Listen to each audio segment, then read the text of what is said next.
You need to feed your kids, and I'm trying to make some kids. We all got problems, and we all need to win our duel.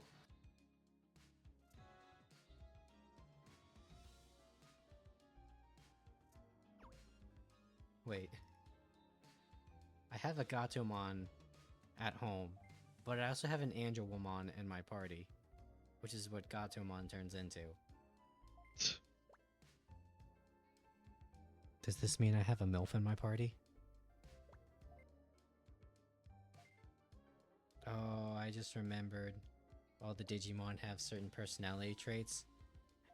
Now, canonically in my head, I now have a wild MILF in my party.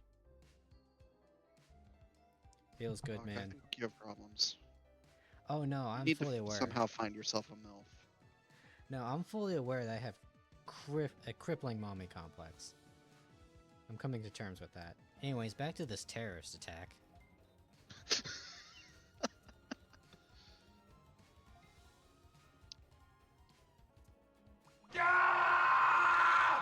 Vulcan, I lost my wild MILF. They've turned into a small, graceful dog.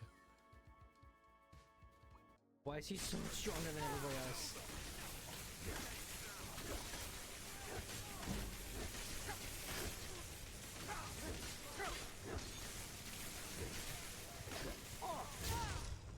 Oh, oh. No, no, no, no, please, no!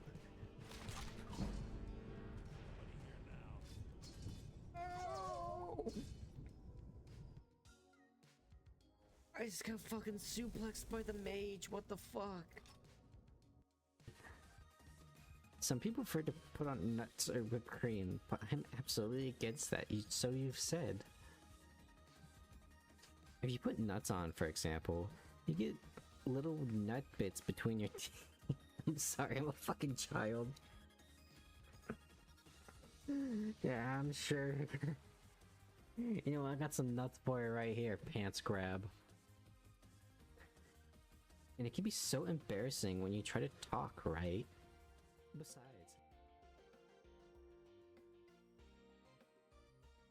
Chat. You wanna know what the funny thing about that clip was? I had butter and pecan ice cream for the first time like 30 minutes ago. There's Vulcan. There's Vulcan. Over there. Gotta bring him over here. You get your ass over here, boy. Anyways, chat. How's it going? Everything. I didn't post a schedule yet, but I've got it pretty much written down. I just need to figure out what games to put for, like, what did I say, Friday? I don't know. No, wait, I don't think I'm working Friday. We can do Vermintide stream.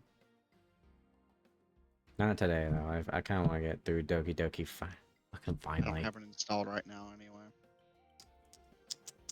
Epic me, always have it installed. Just for that one moment, you'll always be ready. That's how I have all my other games. Just not that one. Just not the one where as soon as one of us remembers its existence, we all download it. Yes, because why would that make sense? Yeah, I can see if it's like Cyberpunk or Mass Effect Legendary Edition. You will limit the tangents today so you can finish. No, the tangents are great. I need to start making more Hawk Talks. I just usually when we start like talking. Yeah, like, and we can do that because I don't have work tomorrow. Oh god, it's like, gonna be an extra long stream. Possibly, but yeah, no, I need to start making more Hawk Talks because usually whenever we like get really deep into something, it's usually fucking depressing.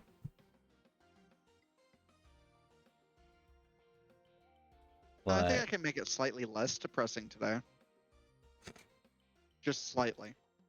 Yes, I promise nothing else. Yeah, it will always be some degree. At most, we will ever be bittersweet.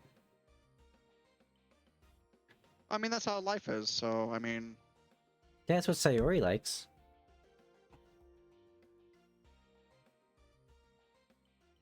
Anyways, chat, you want to hear about the sick-ass stream I had last night? It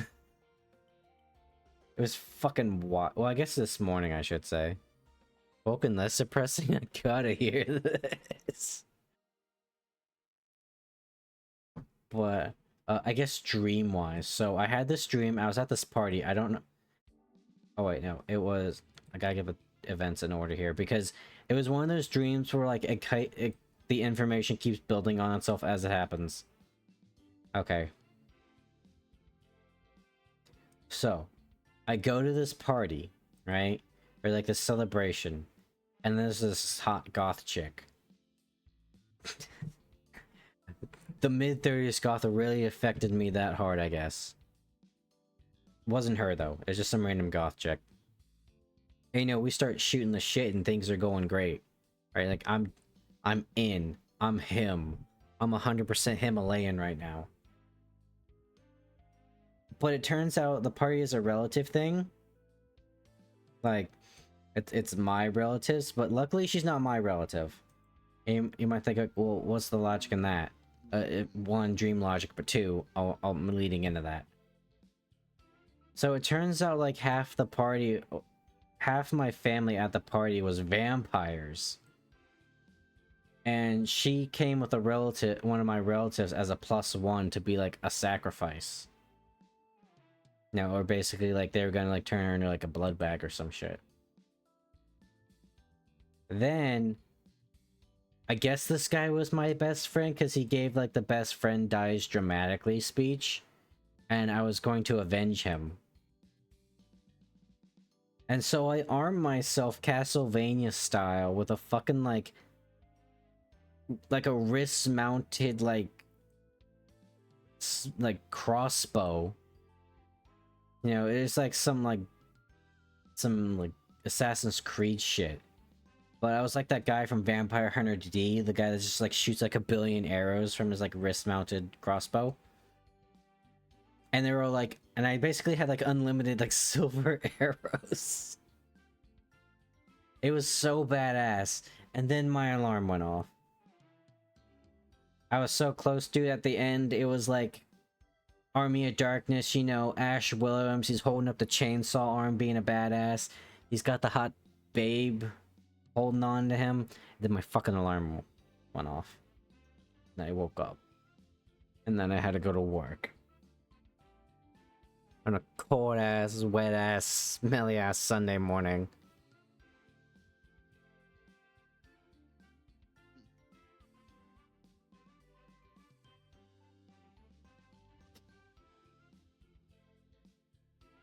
Now here's another topic that Vulcan actually made me think of right before stream, because he's playing his paladin right now on Baldur's Gate. Yep. Do you guys feel like paladins are becoming like less god-centric in like tabletop games? Because here's my thought process behind that. Is in Baldur's Gate 3, you don't really pick a god as a paladin. Traditionally, you always had to pick a god. And then in Pathfinder 2nd edition, the class isn't even called paladin anymore. It's called champion. I think you can be whatever alignment. And it doesn't even have to be like god focused. I've only ever seen them in Pathfinder and Baldur's Gate 3. Yeah, and then this was a cool concept. But in Pillars of Eternity, paladins get their power because they're just like super zealots. Like they just believe in a cause so hard it literally gives them powers.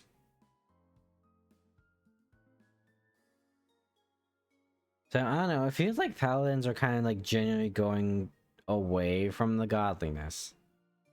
At least in like big like role-playing examples I've seen. I feel like that's how it's supposed to be. Yeah. So I was gonna ask everyone's thoughts on like the shift away from deities. Because let's be real, the clerics do also still kind of have some martial prowess to them. Lame.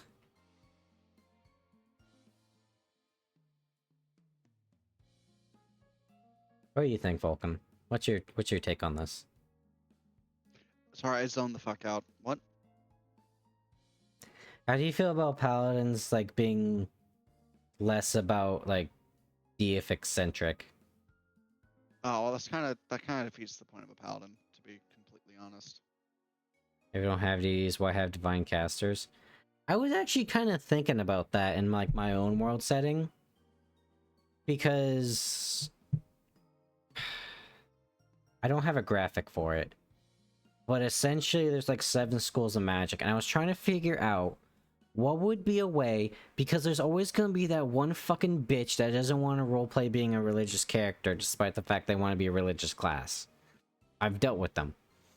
So here's what I thought: is the god just gives you the power because it aligns with their ideals to like some degree. So not necessarily like, so like let's say there's like a cleric and they just got divine powers. They're not religious, but their ideals kind of like align with this one deity, so the deity's like, get divine spellcasting, bitch. Do whatever you want with it, because realistically, we're going down the same road. That way you can still be a hyper-religious zealot, aka the cool character. And then you don't also have to be. And that can kind of also lean like more like obscure or like almost like cult level entities. Because like, yeah, you know, these guys are like, you know, they're like a super like pyrophile cult. But you know, I am the god of fire. They're not necessarily worshipping me. Well, you know, it aligns with my ideals, and it kind of looks like me, so I'll just let it slide.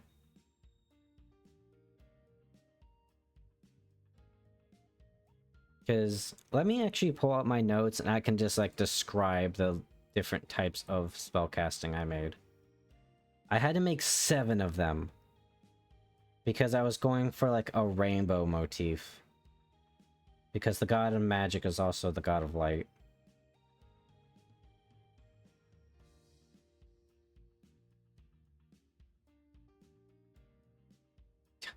Oh, what's up, Sayori? How you doing?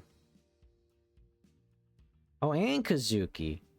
We got some boys in here. Yeah, we're doing Sayori's route. We're getting near the end of that, which you can go find on YouTube if you're more inclined. I have a feeling you might be a fan. But anyways, please go over there. Okay.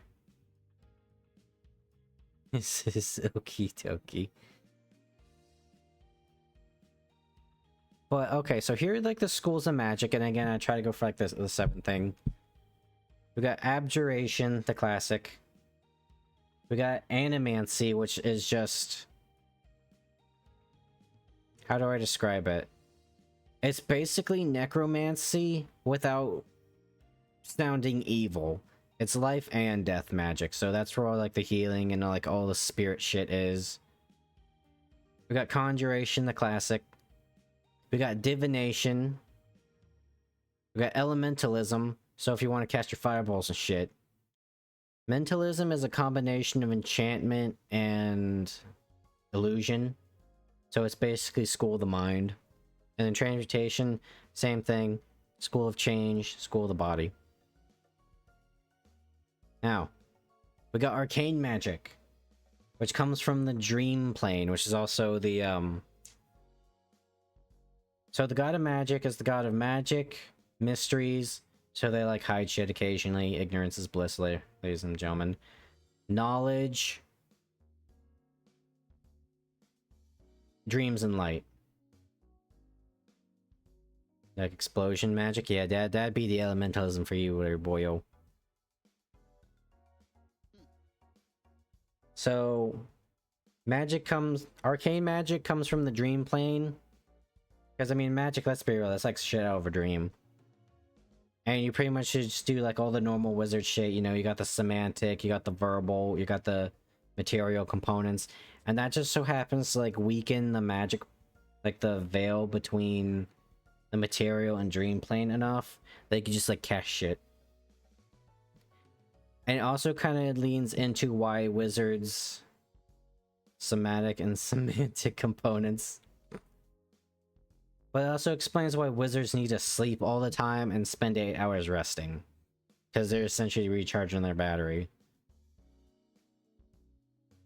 I wrote a lot for this one. So, you know, like dreamers and wizards. I can delete that. Divine magic, I kind of went over this one already. It's kind of what the tangent started on. So, you know, you don't have to be religious and you still get the powers and be the caster. Enhancement is like, I haven't written this one down. I need to get to like actually sit down and write these in rather than just keep them in my head. So some good examples that would be in this is like magic from the body. So it could be like blood mages, monks or ninjas with their ki. Or I put monsterologists, but essentially blue mages from Final Fantasy. We got nature magic, you know, your druids, your beast tamers, your water, air, fire, earth benders, your were mages. Pact magic is basically warlocks and witches and demonologists and things like that. Summoners, they make a pact. They get their magic from another entity. I'm putting psychic as its own thing. You know, you got your like your illusionists and your psionics. Then we got spirit magic. You know, these are your golem crafters, your necromancers, your shamans, and your healers. And I gave each of them a color of the rainbow. The god of magic is just a big old rainbow dragon. Oh, they killed a civilian. Damn it. Oh no. And then each color of the dragon, or there's different dragon colors, each of them's a color of the rainbow. And they're masters of their each assorted one. So, you know, maybe one day if I ever actually sit down and write shit, you guys can fight a giant, like, purple psychic dragon. That'd be cool. Or like a golden necromancer dragon.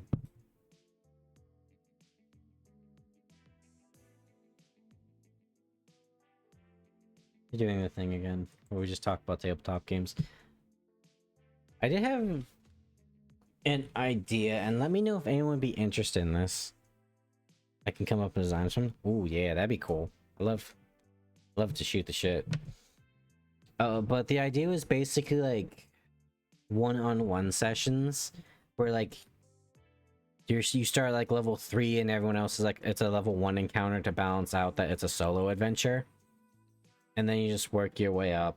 And I just do like a bunch of like essentially one-shots, 1 or 2 shots. That way, if you have ideas for more than one character, and who knows, maybe your character can meet each other. That'd be really interesting to have a conversation with yourself unless you want me to roleplay them.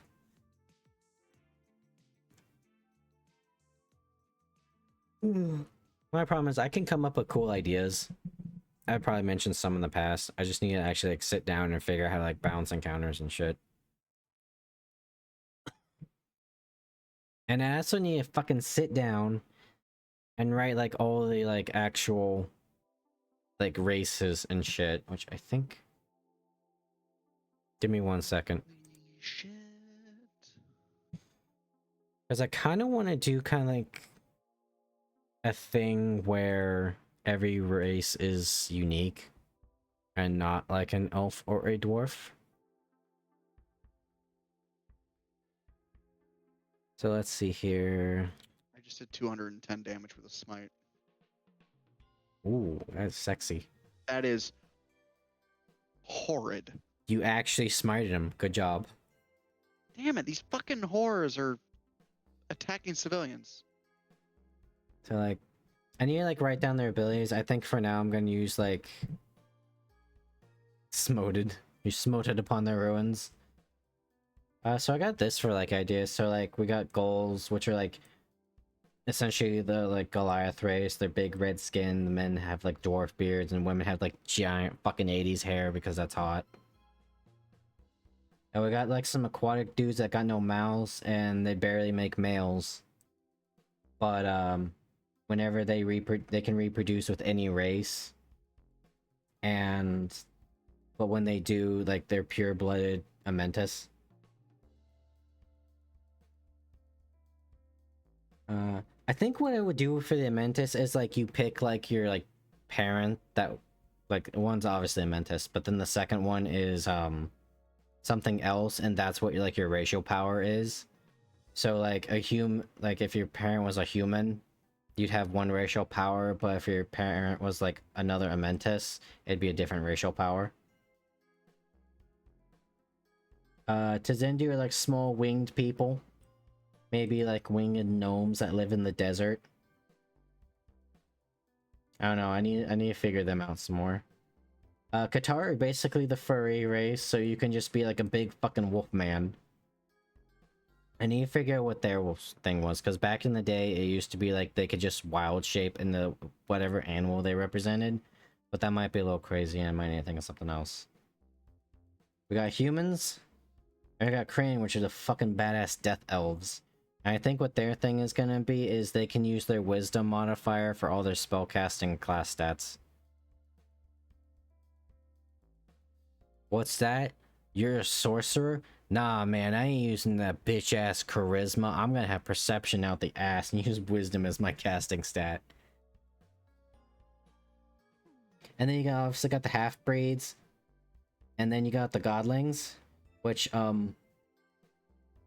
each of these is a potential one. Essentially, they're the tieflings and the Azamars. A good example of probably what these would be is like whatever they were called in oh, godlikes from Pillars of Eternity. But picking like a godling like an yeah, an archetype would replace your like normal racial ability. So there's trade-offs. So if you wanted to be like a fucking like an actual Firefox anime waifu, there is potential by I made that a potential by accident. So you just pick like the fire godling, and then you're like half Qatar. Not as many races, but there's definitely going to be a lot of customizability once I like sit down and actually write the shit.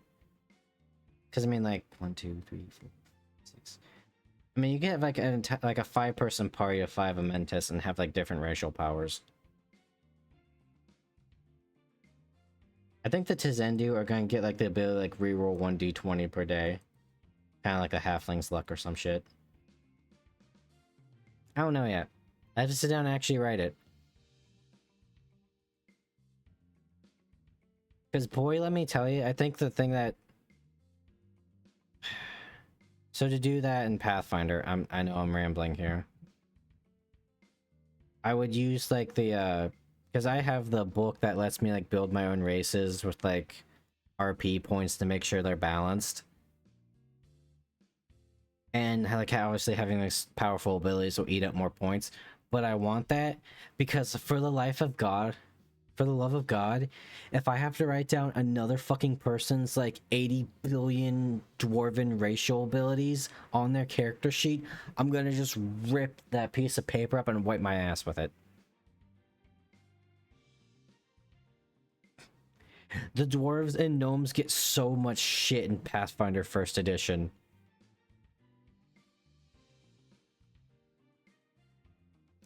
I'm pulling up the dwarf to see. I'm gonna tell you how much shit they get. Okay, they get defensive training, they get hardy, they get stability, they get greed, they get stone cutting, they get dark vision, they get hatred, aka actual advantages to racism, they get weapon familiarity, and they get slow and steady. 1, 2, 3, 4, 5, 6, 7, 8, 9 things you have to write down in your character sheet if you want to be a fucking dwarf.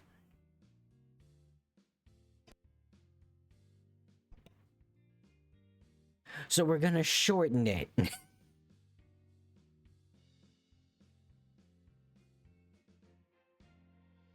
But you wanna know what else is short, guys?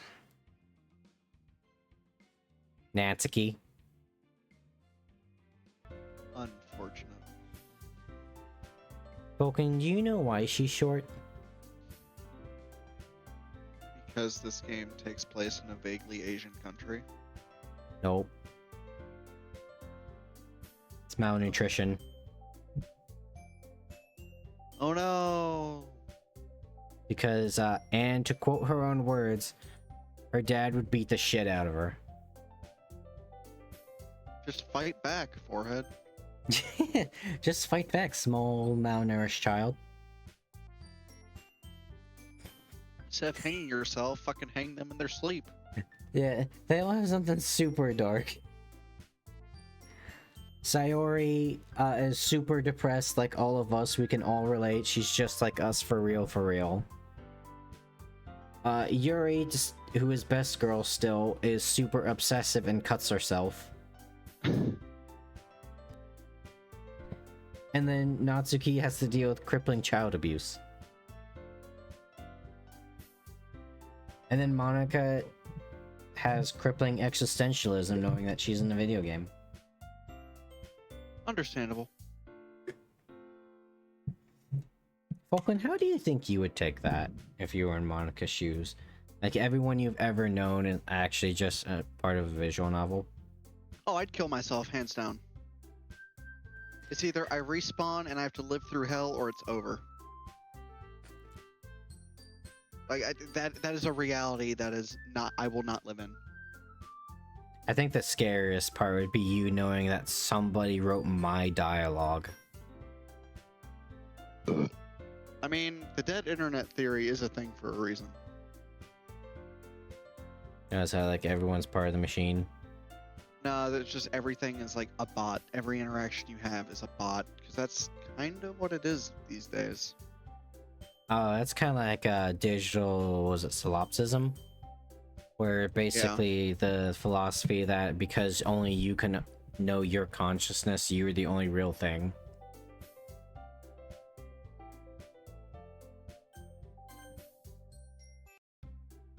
Yeah, that's generally where it ends up leaning towards. I am a divine thing, I am a divine thing, I am a divine thing. Anyways. Oh, hey, Monica. Oh, man. I'm the last one here again. Don't worry, I just walked in too. Are you practicing piano again? Yeah. You must have a lot of determination. The sight of Yuri fills me with determination. Is Undertale still popular, guys? Could I play that? I mean, let's be real. Everybody knows what about like the ins and outs of Undertale. This came out at the same time, didn't it?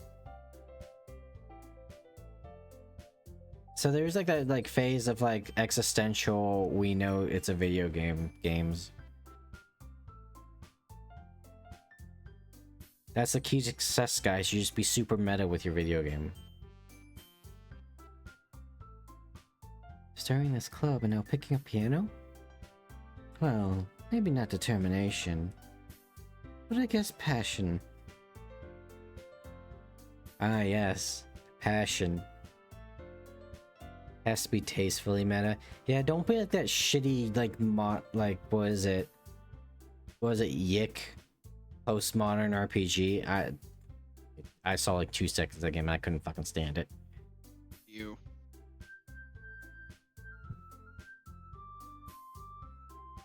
Remember that the club won't be here if I wasn't. What? Oh, remember the club wouldn't be here if it wasn't for all of you. And I'm super happy that you're all willing to help out for the festival too. Ah, I can't. Oh. Oh, now she's happy about it. I can't wait for the festival. It's gonna be great. Weren't you complaining about this just yesterday, Natsuki? Oh, yeah. I'm not talking about our part of the festival. But a whole day of school where you get to play and eat all kinds of delicious food. You sound a little like Sayori all of a sudden. Monica, do they usually have fried squid? Squid? It's a pretty specific thing to look forward to. Oh, come on. Are you saying you don't like squid? You of all people? Yeah, I didn't say I don't like it. Besides, what do you mean by you of all people? Because it's right in your name. I know this one. I get this one now thanks to Lex. Monica? The fuck you on about, Natsuki? That's not how you say my name at all. Also, that joke makes no sense in translation. Never mind. What if I do this for the next bit, where I just like switch up the voices and I like make Monica like super street? Like, the fuck you on Please about? don't. And just make like Yuri super southern. No. No, just no. Natsuki We need to just hire a voice actor for that. Natsuki shows up. Hey, yo, what up, my funk soul sisters?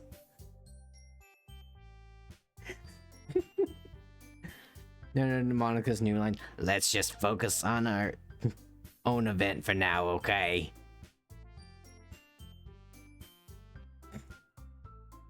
Always watching. Fucking God. It's like a chiller game. This game will literally drive you insane. Fine. Your actions aren't as fun as Yuri's or Sayori's anyway. Excuse me. Where is Sayori anyway? Oh, there you are. Sayori's sitting at a desk in the corner of the room looking down at nothing. Oh, great. She's disassociating. That's my job. I walk over to her. Hey, Sayori? I wave at my hand in front of her face. Eh? You're spacing out again. Sorry. Don't mind me. You can go talk to everyone else. Huh? Everything alright? Of course. Why wouldn't it be? It just feels like you're a little off. You're literally doing what I do, and take it from me, that is definitely a cry for help.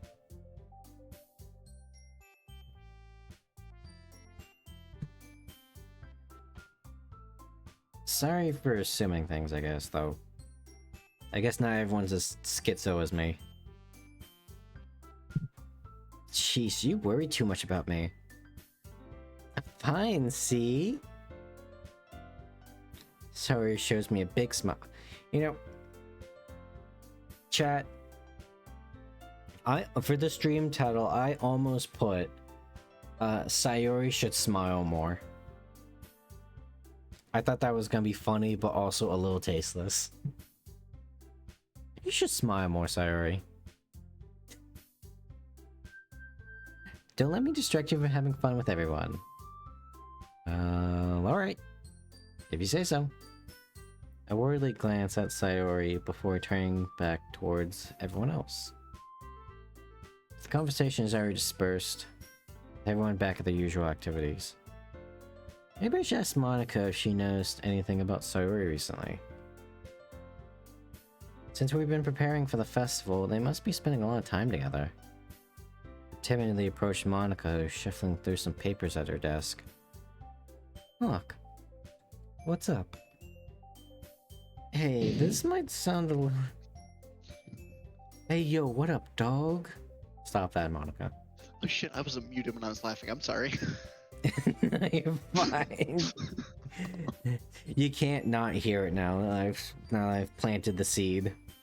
No. Here, I'll put it in stream view so it's funny.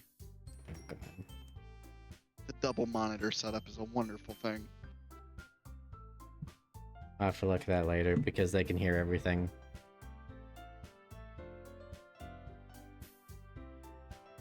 Have you?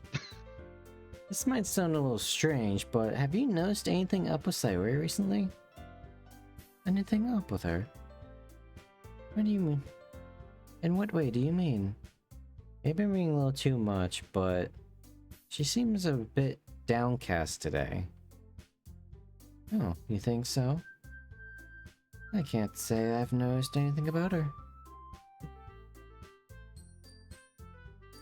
Monica peers across the room at Sayori, who is idly dragging a rubber eraser up and down her desk. We've all done that. We've all tried making desk art with our erasers. Maybe there's something on her mind. I'm surprised I'm not the one asking you, Hawk. You certainly know her a lot better than I do. Yeah, but she's never really like this. She's always talked to me about things that bother her. But this time when I asked her, she was really dismissive. Sorry, I know it's not your problem. I just wanted to ask if you knew anything, so I'll drop it now. I know. It's important to me too. She is competition after all. I mean, I'm also friends with her. And I also care about the well-being of my club members, you know? Maybe I'll try talking to her myself. You know, cause that bitch depressing, let me tell you what. Are you sure about that? She seemed like she wanted to be left alone. Are you sure? Maybe she just has a hard time bringing it up with a person of interest.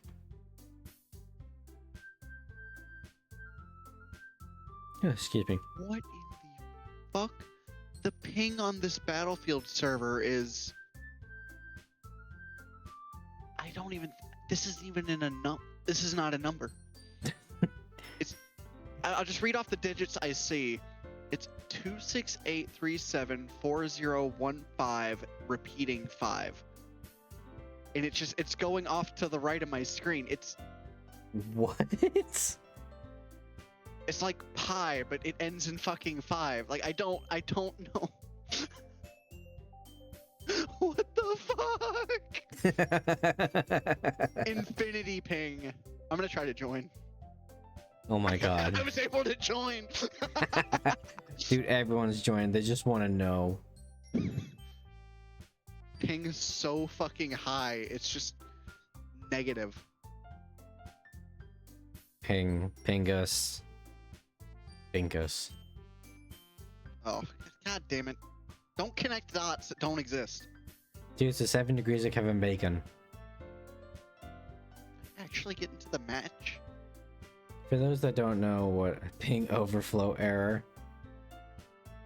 For those that don't know what the 7 degrees of Kevin Bacon is, essentially it's like if you relate one thing to another at the start by at most 7 points, you can somehow connect it to Kevin Bacon. Anything. I'm pretty sure the Fine Bros tried doing a shitty like true TV show about that. So for example of like Girl Scouts. Or no, the Mafia. Let's start with the Mafia, right? Okay. So, the Mafia made soup kitchens. You know who else does charity? Kevin Bacon is an actor. You know who else did charity of soup kitchen variety? Girl Scouts. You know who are in Girl Scouts? Girls. You know who might have a girl? Kevin Bacon might have a daughter. Therefore, the Mafia and Kevin Bacon are related. What about the Marine Corps? How can you relate that to Kevin Bacon? Let me find what movies he's been in. Kevin Bacon movies.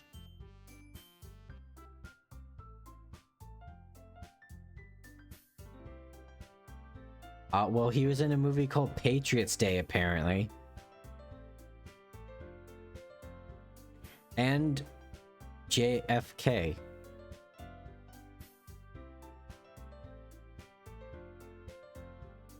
here. Let's see, what was he most known for? He was the main character in Footloose.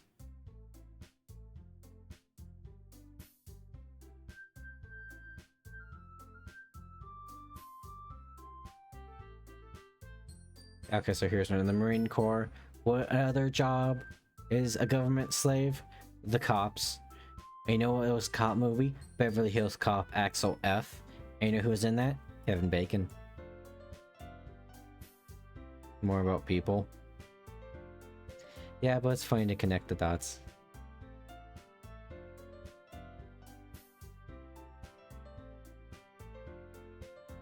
Oh, that's a cute emote, Femshi.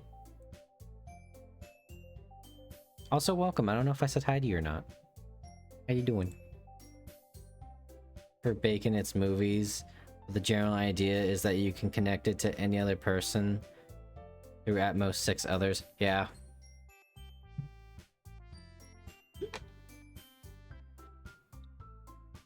Oh, nice. You got emotes. Sweet. If I ever get emotes, I have no fucking clue what I'll make. It took me like several months just to make my model again. Because I'm that I need to lazy. take one of my IRL pictures and make it an emote. Perchance. Because I've got some good ones. No, not even perchance. I got some good military ones. Rot perchance.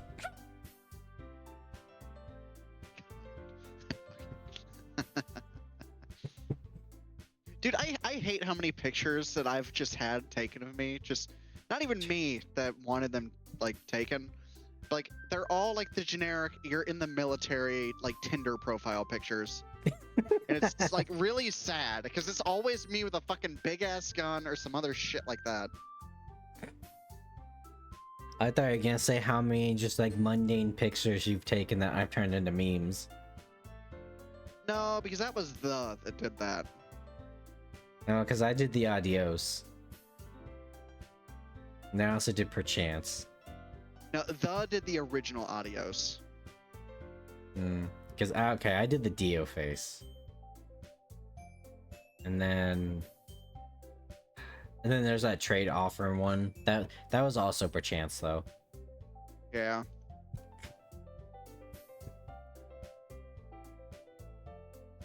Anyways, persons of interest. My parents love that show, Monica. Also, what do you mean by that? She's clearly my only friend. You can always look up Twitch emote concepts for ideas. There's a lot of them.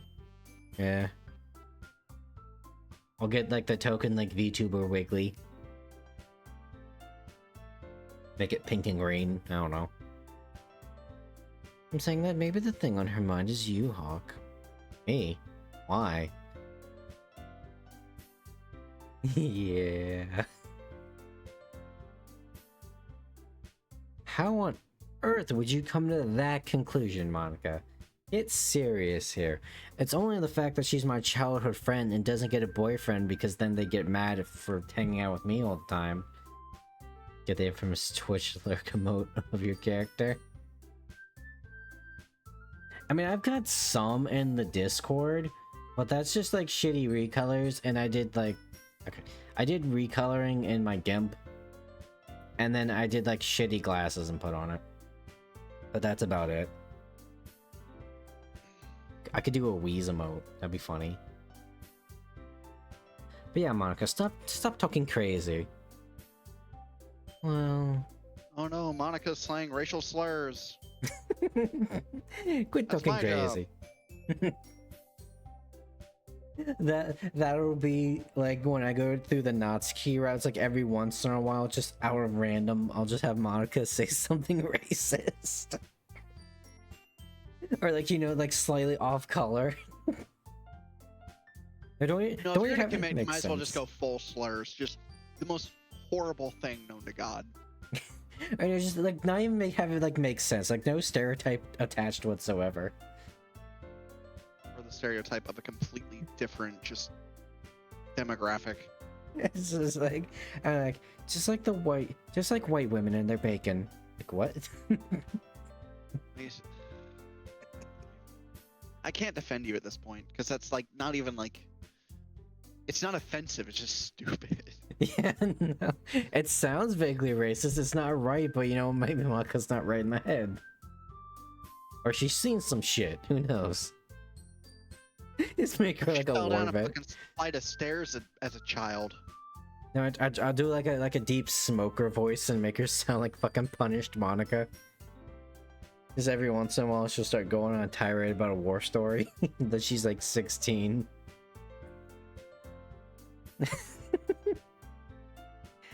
Actually, how old is Monica? I'm gonna look that up real fast. I mean, there's probably gonna be some asshole in here that's like, oh, you know, she's a video game. She's like 1 year old. On Doki Monica. Age. Oh, she's 18. All characters in the game are 18. Between January and June of their 12th grade year. Monica's birthday is also confirmed to be the 22nd of September. Meaning she won't turn 18 until well after she completes it. I don't know. I think this is AI. Or that's Reddit. Who knows? Yeah, can we just pull the plug on AI, please? Like, can we just get rid of it? Like, I'm kind of really fucking annoyed. Okay, no, now I see what they mean. It's because... Wait, no. Okay, so... Oh, yeah. So, they're all legally 18. Because that's what you kind of have to do. Because they know what the internet's going to do as soon as they get mod capacity. Unlike the people at Final Fantasy 15. But her birthday is September 22nd, which usually... I can't remember, is that like at the start of the school year? No, school year starts in August. In the US, at least. Okay, yeah. No, so she'd be 18. Doesn't tell you how old she is. Well, I think they're getting confused because it basically says like she's 18 after she graduates high school. I don't know. It's the internet. It's a confusing place. Just look what it did to me. I probably shouldn't say too much. Sayori talks about you more than anything else, you know. Or she turned... Yeah, that's what's confusing me. Because I would just assume like she just turned 18 at the start of the year. Eh? God, you're such a dense protagonist, my guy. You're just making weird assumptions. Yeah. I mean, I get why, because isn't Natsuki like a year younger than all of us, and she's technically 18 too? Because the dev said everyone's 18. Anyways. She's been so much happier ever since she joined the club. She's not a year young? Oh, I thought she said she was like an underclassman. Or like the youngest one here. Oh no, we just assumed she was an underclassman, didn't we? Because she's small. It's like an extra light was turned on inside of her. What? No way. Sayori is always like that. She's always been full of sunshine. It's not any different now than it's always been. You dense motherfucker. You're so funny, Hawk. Have you thought that maybe you've always seen her as so cheerful? Because that's just how she is when she's around you. I said too much. I'm sorry. What do I know anyway? Man. You know, guys, maybe me and Sayori aren't just really good friends. Maybe we're super best friends. You know? We're like the best of friends. I didn't mean to jump to conclusions, so you should just forget what I said. I'll try to talk to her, try not to think about it now, for now. Alright. Monica smiles meaningfully. I know she said forget about it, but I already know that I won't be able to get her words out of my head. Monica stands up from her desk and walks across the room to where Sayori is sitting. Watch her kneel down next to Sayori and gently talk to her.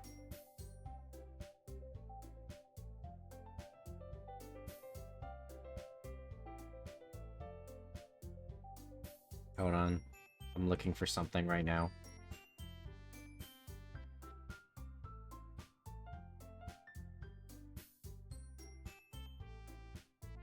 Where is it? Okay, it's under P's.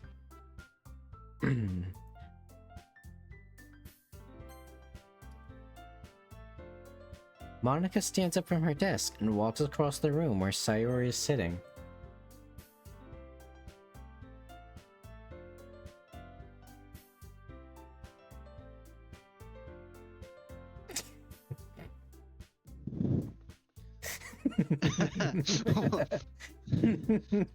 Hey, is that a character from fucking Persona 5? Yeah, with a character from Persona 3.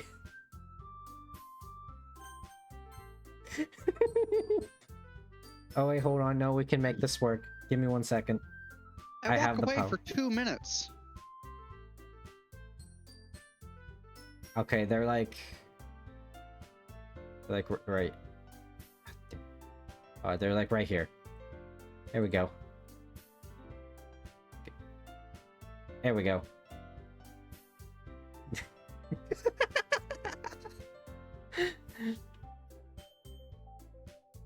But she keeps her voice so quiet that I can't hear her from here.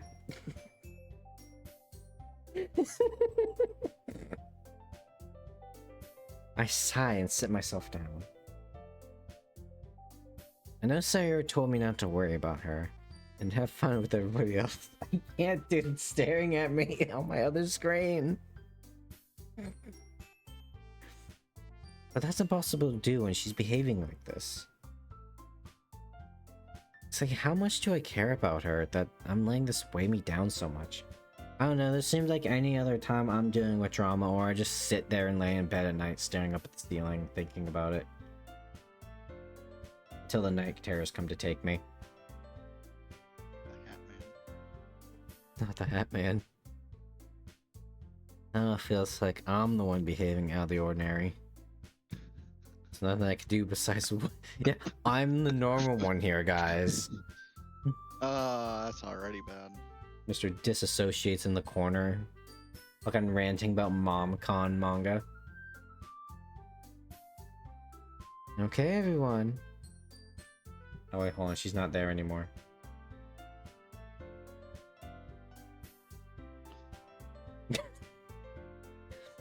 After some time passes, Monica calls out to the club room. What if we share our poems now? Before I know it, everything's back to normal. Everyone goes to retrieve their poems, and I do the same. I make eye contact with Monica, and she smiles at me. You know, I wonder what she was talking about with Sayori.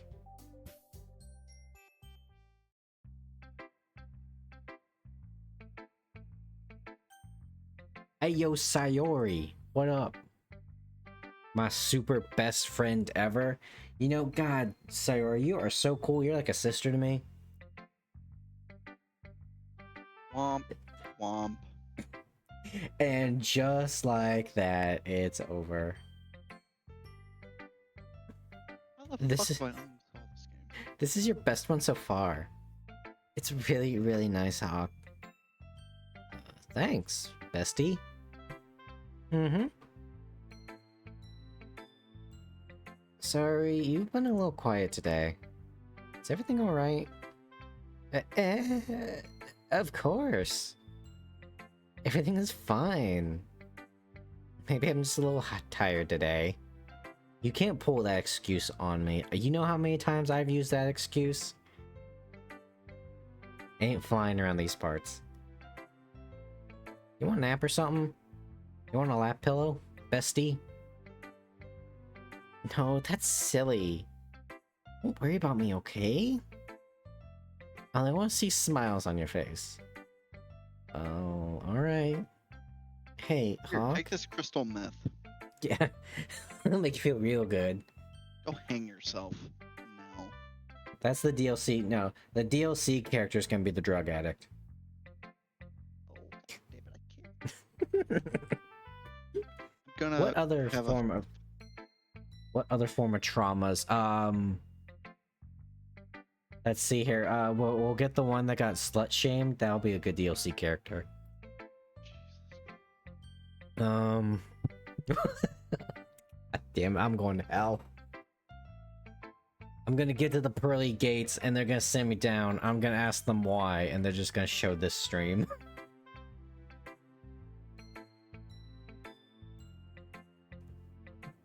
I'm still a little surprised. I really thought you would try writing your poems like the way that Yuri does. Oh no, we also need the NEAT, like the person with crippling social anxiety. We need the Futaba DLC character. You know, the Futaba DLC character.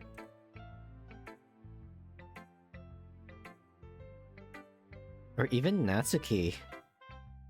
But in the end, yeah?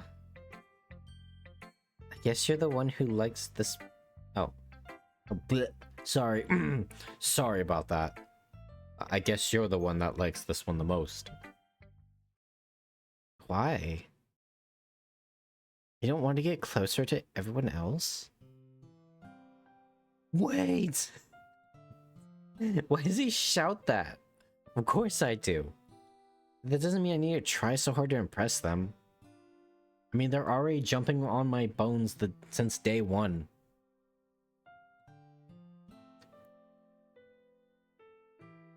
I still understand you the most, Sayori. I know you have to sometimes put up with me. And I have to sometimes put up with you. But we have a wavelength or something.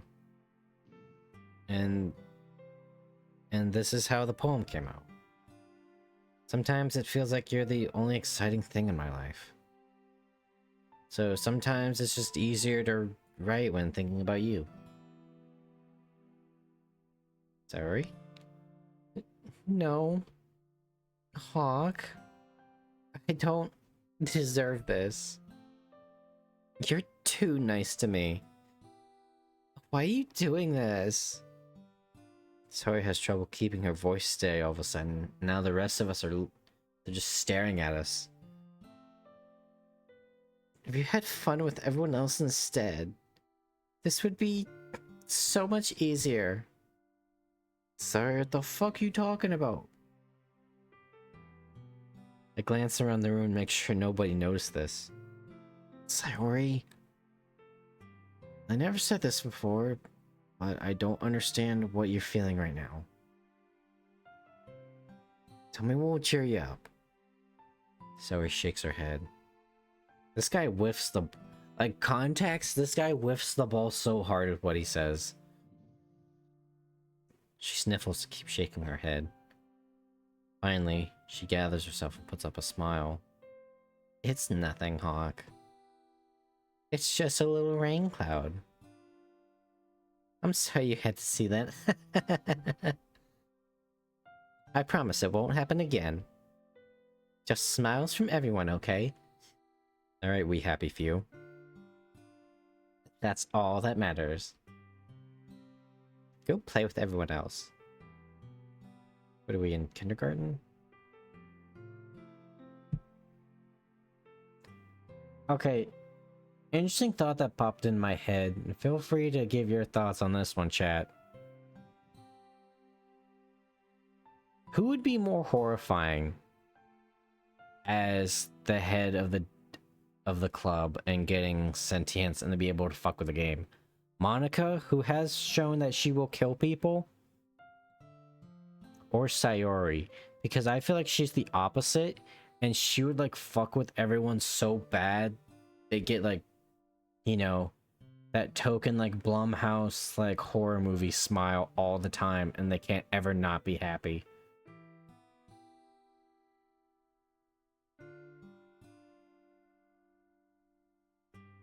I'm gonna go home a little bit early today. Sayori, tell Monica I wasn't feeling well, okay? I'll see you tomorrow. Before I can say anything else, Sayori cheerfully walks out of the classroom, humming to herself.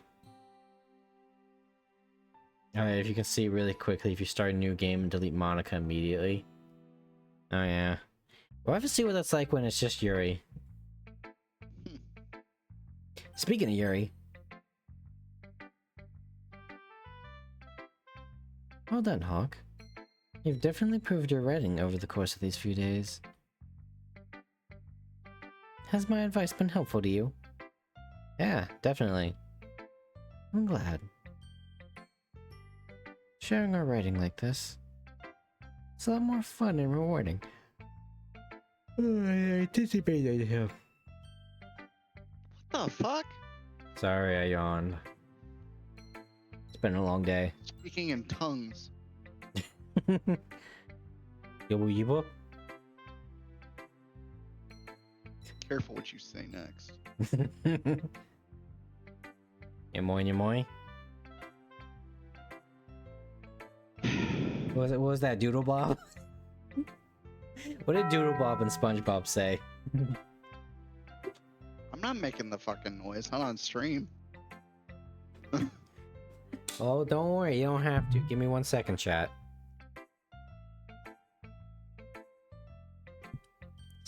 SpongeBob, Doodle Bob, noise. Doodle Bob sound effect. Oh, wait, hold on. It's muted. Give me 1 second.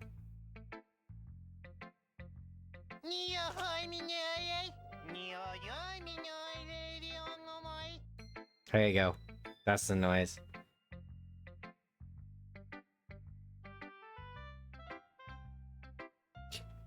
I need to remember to thank Monica. I think we all felt a little awkward at first. But now it seems like everyone is enjoying sharing their writing and seeing what others think. I heard that chuckle. Did you hear it? Did you get the stream delay? No. No. I was excited because that would have been perfectly aligned.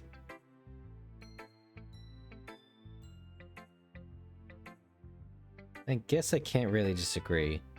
I was afraid this whole thing would be a chore. But it's a great way for me to spend some personal time with all the girls in the club. It's been fun getting to know everyone in the writing. I guess doing some writing myself. Well, have you learned anything about yourself, Hawk?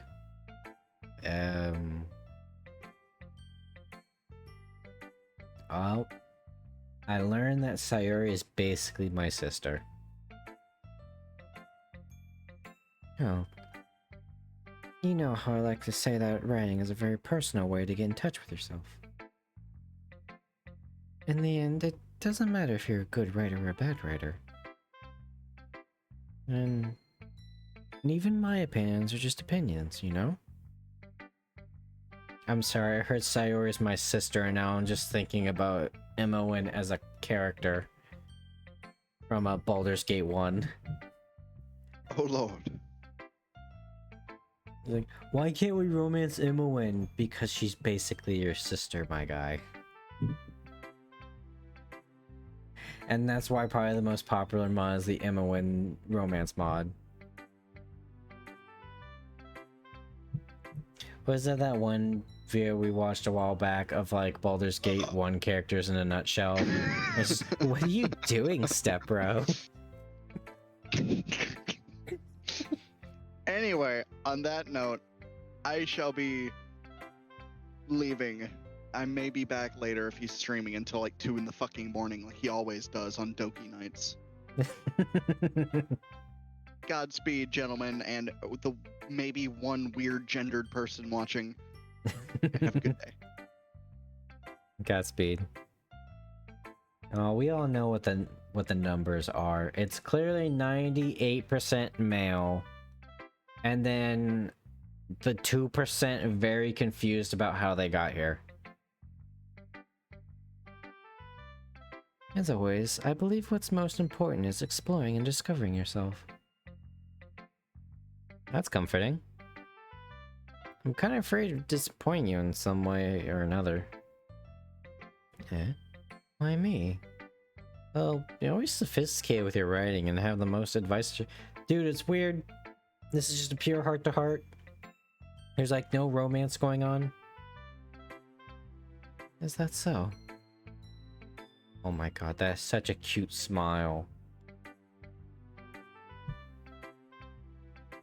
I mean, chat.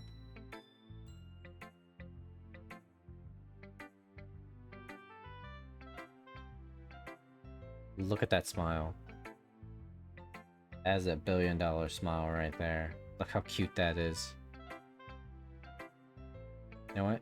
We're even gonna enhance a little bit. Okay, maybe that. Look at that. Doesn't that just make your heart go doki doki? The corner ceiling is really something. Alright, give me a sec. I really zoomed this in.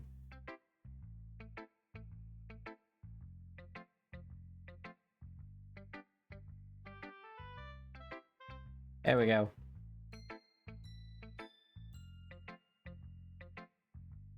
Yuri thinks for a good minute.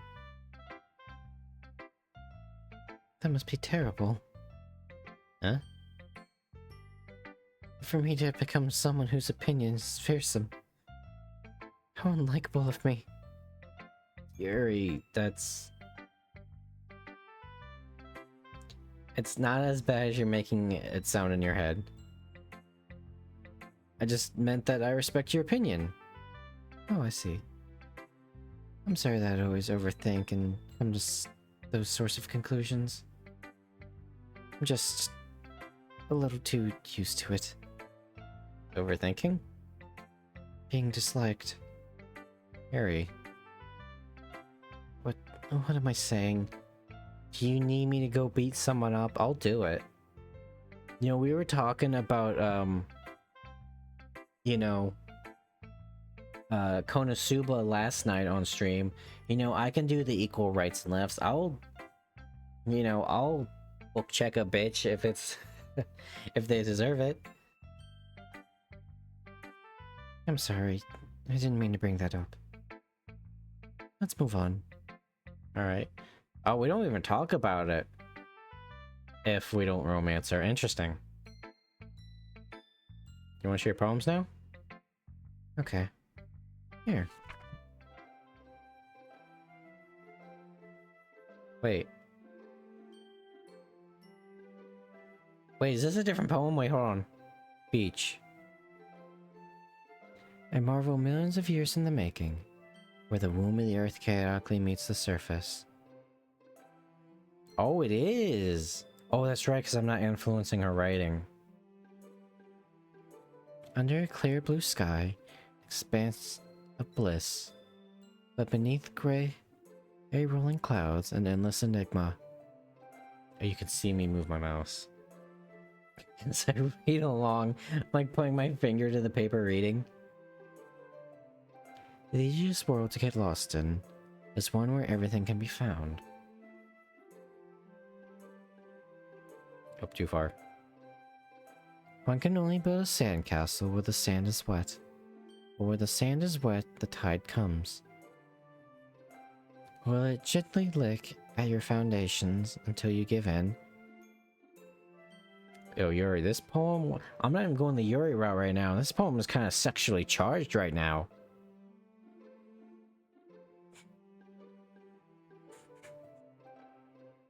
Or will a sudden wave send you crashing down in the blink of an eye? Either way, the outcome is the same. Yet we still build sandcastles. I stand where the foam wraps around your ankles, where my toes squish into the sand. Oh, my ankles. The salty air is therapeutic.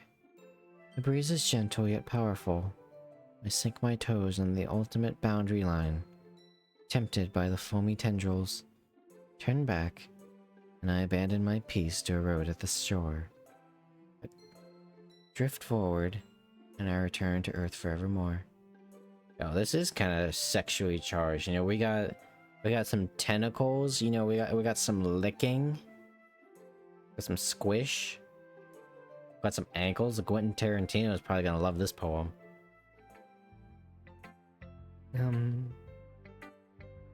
I'm aware that the beach is kind of a inane thing to write about, but I did my best to take a metaphorical approach to it. Every freaking time. All I'm saying is, you know, the beach could be a very sexual place when you think about it. Or at least the way they painted it. Light a cigarette at the beach, got all 4 elements, baby. First emote, bonk. Do you really want to bonk someone that's horny? What if they like it? Then you're playing backfires. You say like you don't even want to write about it. Oh, you haven't heard. Yes. After yesterday, Natsuki and I, well... It was... amusing that we wrote about something similar in such different ways.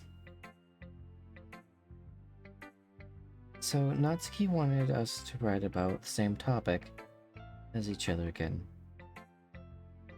I suppose you better compare the differences in our writing styles, thought processes. Anyway, it was her idea. Knowing her, it's no surprise she wanted to do something like that. She probably just wants to show off. It's not like I have a particular interest in her writing style. I just went with her request. And I thought Natsuki was the tsundere little bitch. You got a little bit of Natsuki in ya. But, well, I suppose it's not so bad to write about something simple on occasion. It can be refreshing, you know? Like the beach. I don't know. I can't talk. I went down to Florida, I got to the beach, and it was fucking cold because it was November.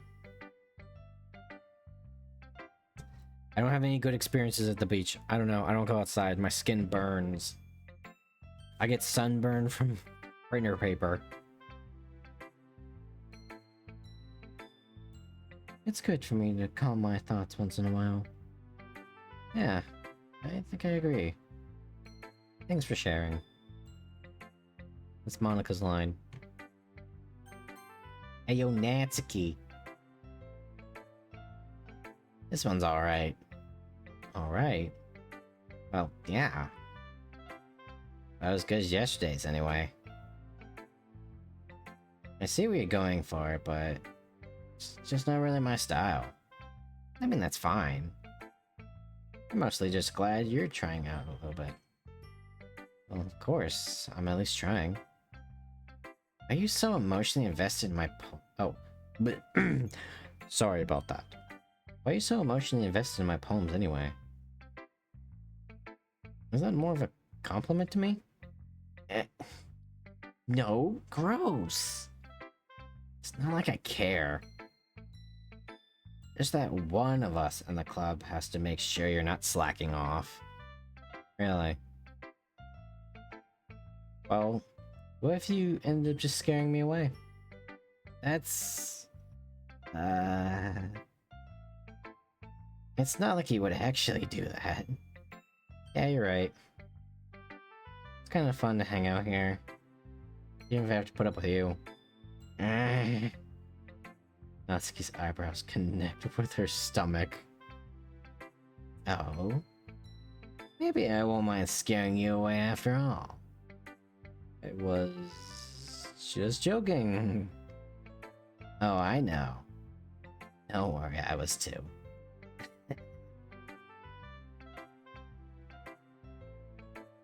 How the hell do you call that a joke? It seriously hurt. Well, maybe it was funny to her. I guess that's kind of the point. Oh, oops. I really should just watch my mouth around Natsuki. Anyway, Natsuki holds her poem out to me like nothing ever even happened. I'll be your beach. Come on, guys. You can't tell me like that's you can't just like you know, guys, man, I tell you, I got that coffee mug, you know, it's very funny. It says life's a beach. Your mind is so full of troubles and fears that diminished your wonder over the years. But today I have a special place, a beach for us to go, a shore reaching beyond your sight, a sea that sparkles with bright light. The walls in your mind will melt away for the sunny glow. Did you notice something about Natsuki and Yuri's poems when you don't get involved? That's about them, about each other. Really bring out the shippers. I'll be the beach that washes your worries away.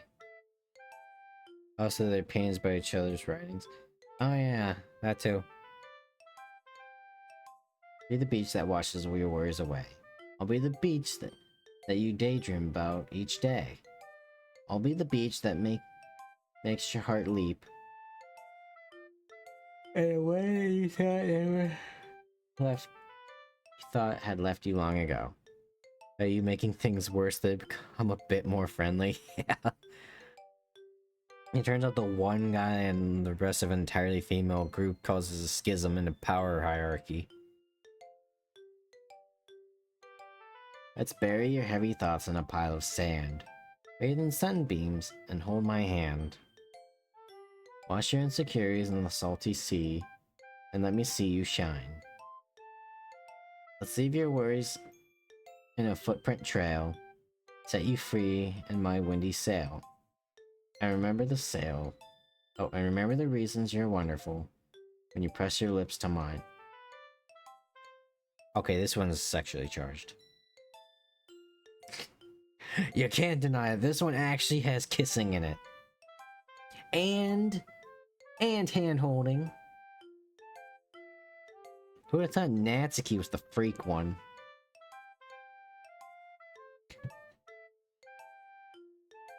Alright, where was I? I lost my place. I got distracted. The whiplash. It's Yuri with Yuri.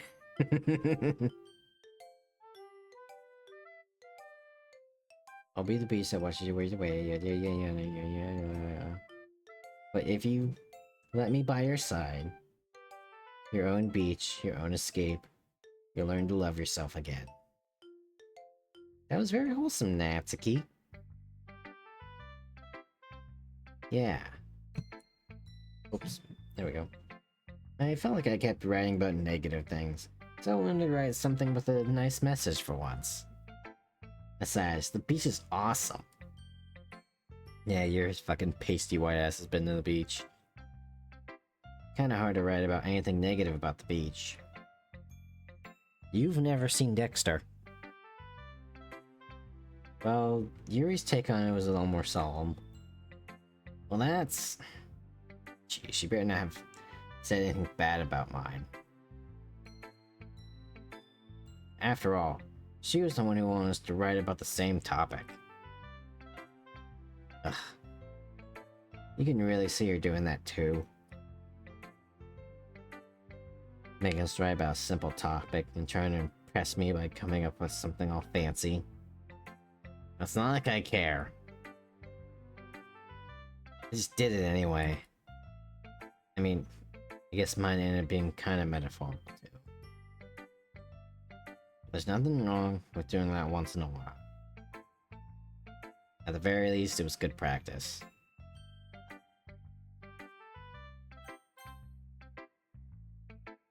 Hi, Honk. Yo, what up, Monica? And then we just do like a secret handshake. You know, we do like the Predator, like arm grab and flex handshake. Have you thought about what you want to submit to perform at the festival? Yes, the Nibelungen. Well, being in this club is one thing, but performing in front of a bunch of people... I'll have to give some more thought. Okay, no pressure. But whatever you do, I'm sure it'll turn out great, because you're just so wonderful and awesome. It would also make me happy to see.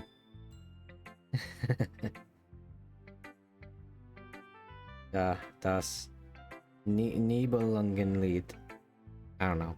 I don't speak freaky deaky German. Anyway, let's take a look at today's poem. Sure.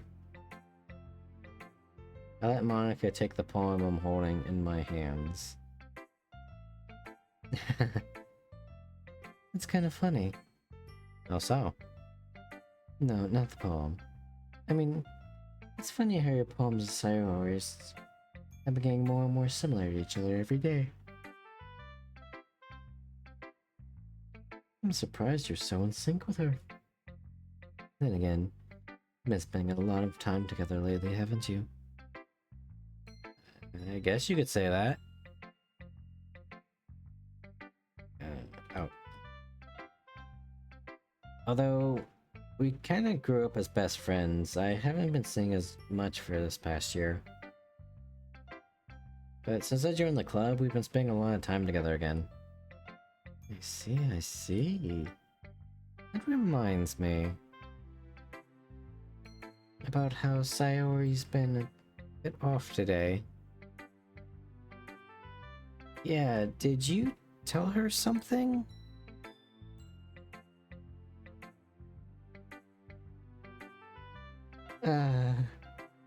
Well... you haven't been flirting with her, have you? Of course not. But God, for God's sake, she's like my little sister for crying out loud. I've been treating her like I always do. Alright. Just making sure. I know how much you care about her. It'd be terrible if something bad happened to her. So keep an eye on her. Sayori's been acting so much more happier ever since you joined the club. What could have happened all of a sudden? Well, never mind. It really isn't the time to be talking about this. Anyway, I'll share my poem with you now.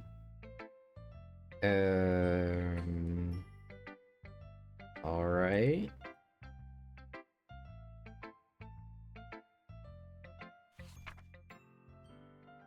The lady who knows everything. I'm gonna go ahead and assume the lady knows everything. Oh yeah, we read this one. Turns out Monica's not influenced by the game. You know, I feel like learning and looking for answers are sorts of things that give life meaning. Not to get too philosophical or anything. But it was kind of on my mind, so that's what I wrote about. I see. Never really put too much thought into it. That's because you don't think about anything. Ever. Anyway, it's almost paradoxical. Because if we had all the answers, wouldn't the world start to lose its meaning? You know, there is one thing I've noticed. There's like everyone in the club prefers writing about things that are more sad than happy. Are you surprised? I mean, if everything was okay, we wouldn't really have anything to write about, would we? Humans aren't two-dimensional creatures. I think you know that better than anybody. You mean one-dimensional? Yeah, that. Anyway. Here's Monica's writing tip of the day. Never too shy to share your writing because you're afraid it's not that good. It could be really disheartening to get lukewarm response to something you put so much into. But if you find other people who enjoy writing, then sharing becomes a lot easier.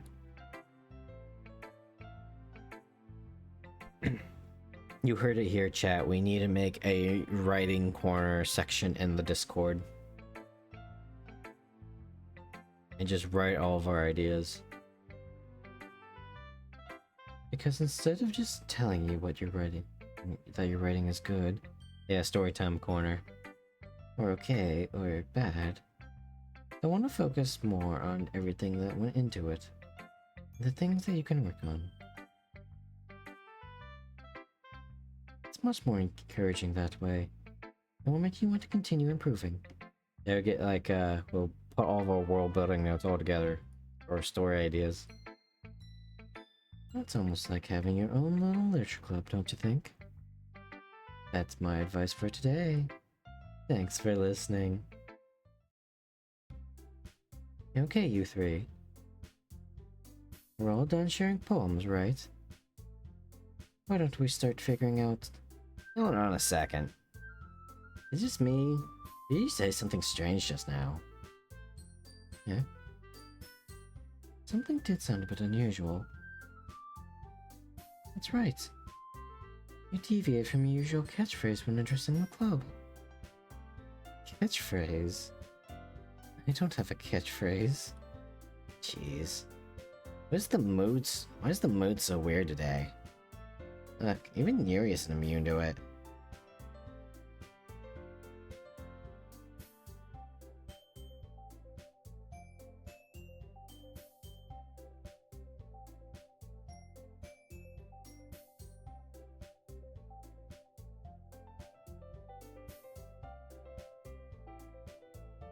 I'm saying. Oh wait, did my stream die? Hold on, I'm reloading. Oh, can you guys not see my mouse on screen? Wait. Shit. God damn it. Did my Fugi break again? God damn it. How did I fix this before? Ah.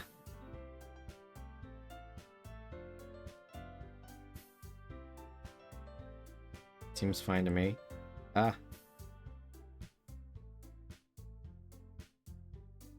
Why is my Fugi broken again? See, I can see the stream, I just don't have it. I just don't have the volume on for obvious reasons. Let's see here. Wait, I think I like switched models, didn't I?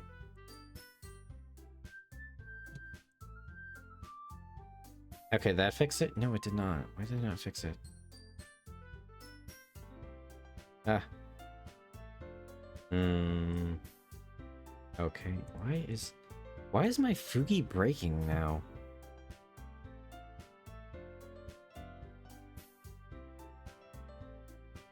Refresh.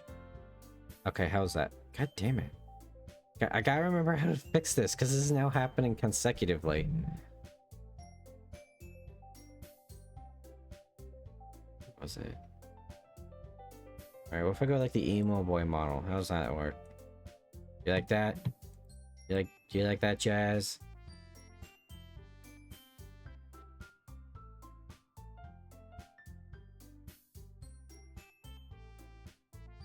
Oh, this is obnoxious.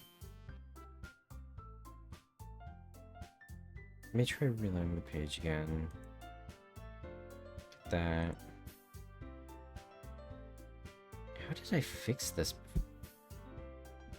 Hold on a second.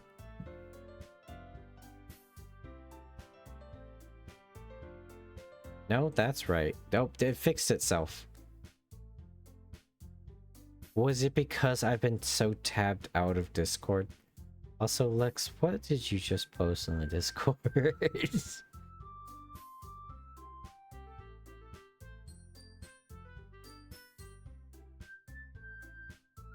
Oh my god. You know, I'll appreciate the Rangiku. There's someone in my neighborhood with with like a LaCroix recoil license plate. Okay, so that I think did it not fix itself? Hold on. Oh wait. Okay. That's what I was. Chat, remind me when it breaks, just switch Discord channels.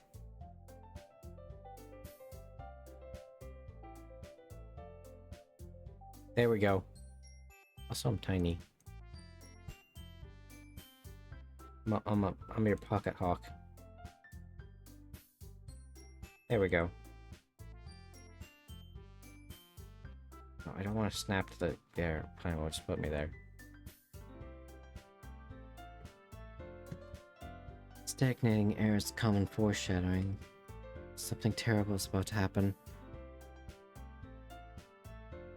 In your books, maybe. Look, the only thing different is that Sayori isn't here. Seems you're right.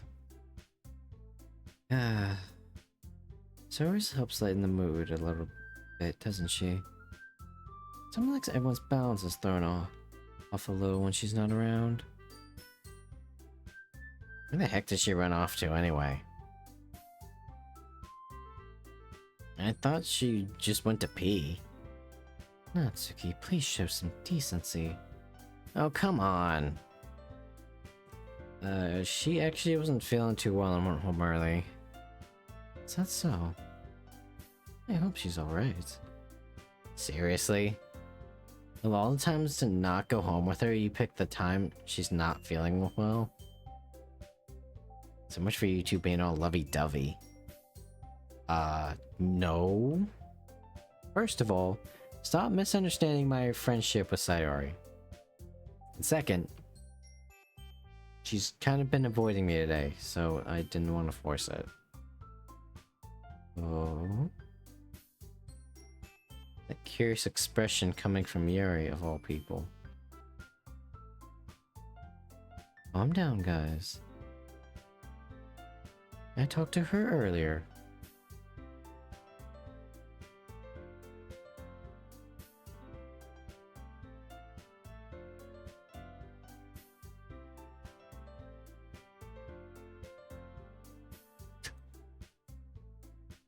Talked to her earlier and everything is fine.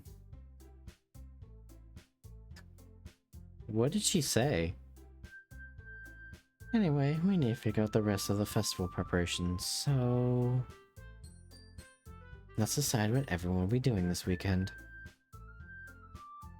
I already know what I'm doing. That's right. Natsuki is making cupcakes. But we need a lot of them, and different flavors. Can you handle all that by yourself, Natsuki? Challenge accepted.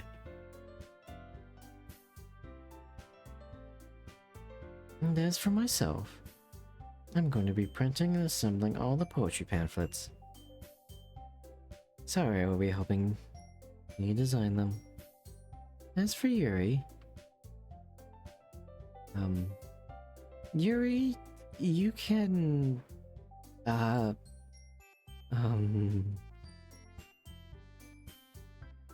Guys, can you help me come up with something for Yuri? I'm useless. No, that's not it at all. You're the most talented person here, you know. Oh, fuck you too. Now Natsuki's pouting too. She's... even I can tell now. Guess I never gave Sarah enough credit, but I can tell things are even harder on you when she's not around. That may be the case. But if I can't be a leader on my own, then I won't grow as a person. So Yuri, you have beautiful handwriting, you know. So you should make some banners and decorations to help set the atmosphere. Atmosphere? About that. I love atmosphere. Yuri's expression suddenly changes as she stares at her desk and focuses and starts nodding to herself. Your mind is already racing, I see. That's great. You'll be a wonderful help, Yuri. But anyway... that just leaves you, Hawk. The one who is truly useless. Don't say that Yuli's useful for one thing. And none of us have. In fact, both Natsuki and Yuri have some pretty heavy tasks to handle. It would probably go a long way to give one of them a hand. You could have helped me out as well. I would really appreciate that. That's... Is Mana suggesting I spend the weekend with one of my club members? How on earth are they going to respond to a suggestion like that?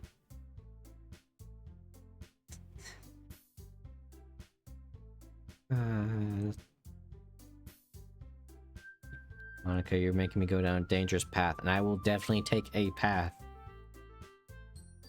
I suppose I wouldn't mind a bit of help. Well, even if you don't know how to bake, there's always some dirty work I can give you. It's not like Monica's going to give me a choice. You shouldn't be sitting on your butt anyway. Natsuki tries to mumble a bunch of excuses like that. If I recall, Natsuki, you mentioned that you would like to handle the baking on your own. Hawk may not like to be around if you only make him out to be a nuisance. So therefore, he may be more suited to assisting with the decorations. Hold on, I never said that. How hard could it be to make a few decorations anyway? Yeah, the more like you're just trying to make excuses for Hawk to... What are you saying?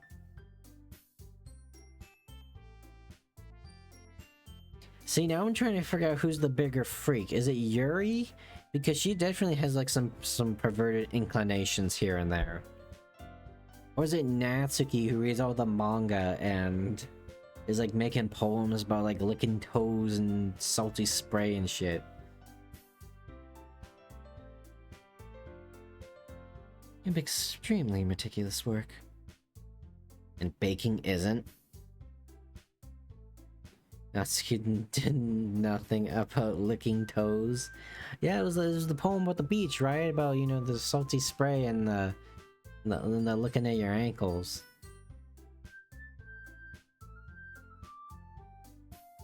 Oh wait, or was that Yuri? No, that was lapping, not licking. Well, okay, but she also had kissing and hand holding. Can't argue on that one. It's when you think, guys, let's settle down for a moment. In the end, I think it's up to Hawk to decide how he'd like to contribute. Besides...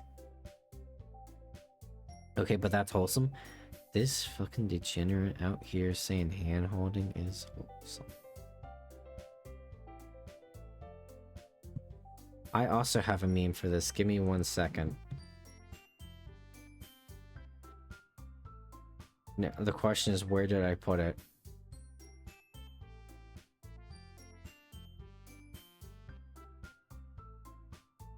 I never realized how many Katawa Sojo memes I had on my computer till now.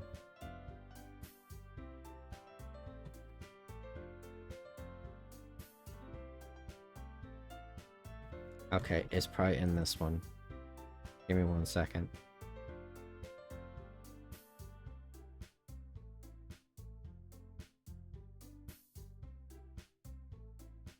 Did I might have passed it or deleted it because there's an old meme. Where is it? Here we go. Impure thoughts.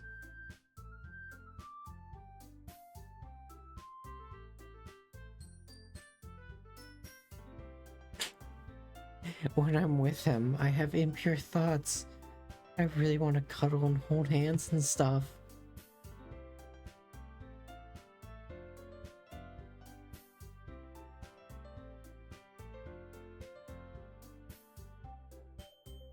Anyways, back to this, because we're probably going to pull this up later.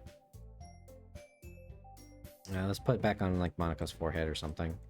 She's the one that thinks about it. If I could get it in OBS.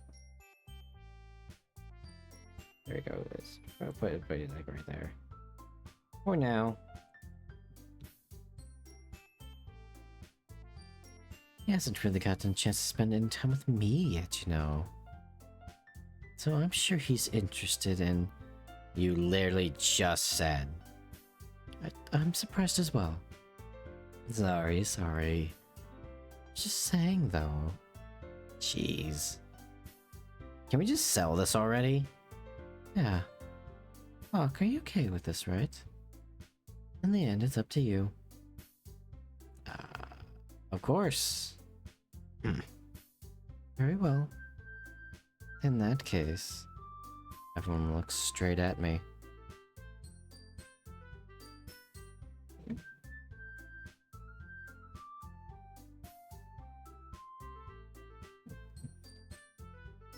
You guys aren't gonna believe this.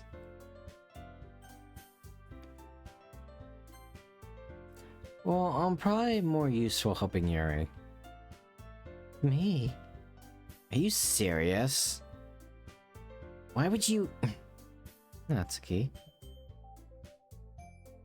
I can already tell what you're about to say. I can already tell you're about to say something mean. No! It was just... Ugh. So you'll be helping Yuri then, Hawk? Yeah. That's what I'm gonna do. I'm glad. I have a bad habit of overthinking sorts of things. So, I think your assistance would be very useful. That's great to hear. Natsuki, will you be able to handle the baking yourself? I mean, yeah. I already said I'd be fine. Okay. Everyone can tell that Natsuki is feeling a little sour. And Monica is very salty. So... is that everything we need to go over? Yeah, that should be about it. Are you guys excited? Well, excited might not be the right word. But I suppose I am looking forward to it a little bit. You feel the same way, Hawk? Eh? I guess you could say I'm anxious to see how things turn out. More of a morbid curiosity than anything. That's good enough for me. What about you, Natsuki? Natsuki? What? Why is everyone yelling at me? I didn't even do anything. No, that's not what I meant at all. Yuri anxiously glances between everyone in the classroom. Sorry for this. I don't really know why Hawk picked me. And also, your cupcakes are the best cupcakes I've ever had. They go really well with my tea. Nothing that I do for the event will ever compare that, so... I get it. Quit sucking my dick. Kinda surprised, though. What? Why? Well, I'm the one acting immature. I already know that. You're just trying to cheer me up all of a sudden. I know I'm not very good at it. I'm sorry if I said something bad. Natsuki isn't the only one surprised. Monica and I are also taken back by Yuri's words. Sayori has trouble with words. Trying to cheer someone up must be far out of her own comfort zone. And I begin to understand. She's trying to sound like Sayori. If it didn't work perfectly, I can tell that she tried to say something Sayori would say at a time like this. Sayori helps everyone smile and feel good about themselves. No, I never appreciate it. I'm sorry for such a big deal on nothing. But I'm gonna say this. You better bet my cupcakes are gonna be the best part of the whole event. I believe you. Yeah. Help see everyone do their best. But with that, there's nothing more for today. So I guess it's time for us to head out. Oh my goodness. Alright, let's get out of here then. Everyone packs up their things. I start to follow Monica and Natsuki out of the class, out the door, blah, as they chat between each other. Huh? I turn around. Sorry. I realized that I don't have any way of contacting you this weekend. Oh, you're right. Shit. Can't believe that slipped my mind. Should I give you my phone number? I think that would be the best way, yes. Alright then. You're gonna exchange phone numbers. Okay. Then I'll be stopping by your house on Sunday. Huh? My house? Is that a problem? Oh god, she's gonna try to sniff my pillows. Like my last girlfriend. No, not at all. Just thought it'd be the... I thought I'd be the one going to your house since I'm the one helping you. I suppose that makes sense. But if you don't mind, I think I prefer going to your house. Alright. In that case, it won't be a problem. I decided not to press Yuri for a reason. It's not like it should matter so much either way. No, I'll just need to make sure my room is clean. Oh, she just wants to see her knife collection. I hope I managed to make myself useful in some way. I'm not nearly as creative as you. Don't underestimate yourself, Hawk. I think that we'll make a very productive team. You only chose me because you felt bad or something. Wait, you don't actually think that, do you? I don't know. Oh my gosh, she's so cute. It's difficult to come up with any other reason that you might have chosen me. You're forgetting the one reason with the most common sense. I chose to help you because that's what I want to do. But... Yuri thinks to herself an extremely tense expression. Yuri, you're overthinking this. You wanted me to point out when you're overthinking, right? I didn't realize. Telling you, I want to. All there is to it. You believe me? Yuri thinks really hard again. What did I just tell you? Stop thinking. Just brain off. Stop it. Just do it. I believe you. There you go. As if it took her tremendous effort, Yuri finally says that and relaxes her expression. I'm really looking forward to Sunday. Yeah. Maybe worse than last weekend I had in this classroom. I am too. After that exchange, I make my way out of the door and Yuri follows. Can't believe this. Yuri's gonna be coming over to my house on Sunday? My anxiety shoots through the roof. And I've gotten pretty used to handling her at this point. There's no telling what might end up happening when we're outside of school. You know, like, what if she just like shows up and like, I don't know, high heels and a leather skirt and a sweater. Dude, I can't handle the sweater. I'm gonna lose it. Sweaters are sex incarnate. More than that, she told me that she was looking forward to it. Is this the chance I have to make something happen between us? It's too early for that. Any time will tell. Till then, I won't be able to take my mind off of it. Seriously can't wait. It's already Sunday. Why did we not work on Saturday? I feel like that would have been a good time to work on the project so we'd have an extra day just in case. Yuri strikes me as the girl that is like overly ambitious about her project.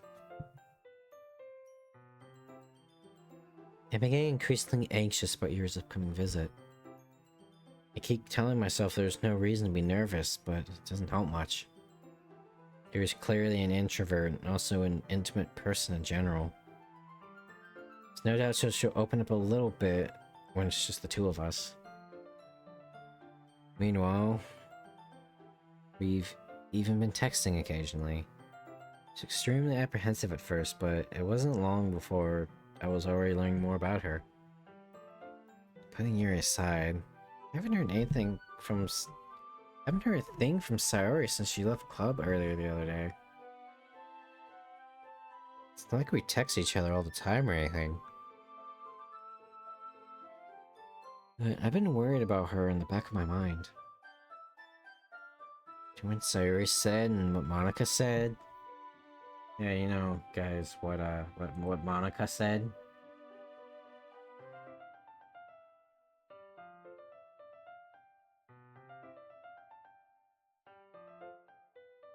Is it really okay for me to put Sayori's feelings aside when she might need me? I decide to visit Sayori before Yuri comes over. Rather than asking, I simply tell her I'm coming over, much like we've done in the past. Once I reach Sayori's house, I knock on the door before entering it myself.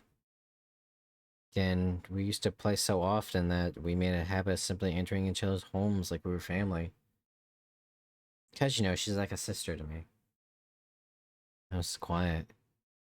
Sayori isn't anywhere on the first floor, so I assume she's up in her room. It's very strange of her not to run down and greet me. I head up to her bedroom where I finally find her. Sayori! Hi, Hawk! I sit down in her room. Sayori forces a smile, but it's easy to tell that she's different. There's a minute of silence between us. You haven't come over like this in a long time, have you? I guess you're right. It has been a long time. Not much has really changed, has it? You know what they say, the more things change, the more they stay the same. Sarah's room is as messy as it's always been. Oh, it's a pretty clean fucking room right now. The plant's dead, though. The plant on the side here. That's dead. I also recognize the same stuffed animals and wall decorations she's had for years now. No, I get that. I still have that Soul Calibur 2 poster and the map of Oblivion on my wall. I've had that fucking Soul Calibur poster forever. Oh, okay. If you came over more often, it wouldn't be such a mess. That's because I end up cleaning it for you. How come you suddenly wanted to come over today? Are you supposed to see Yuri today? Yeah, but... Wait. How did you know that exactly?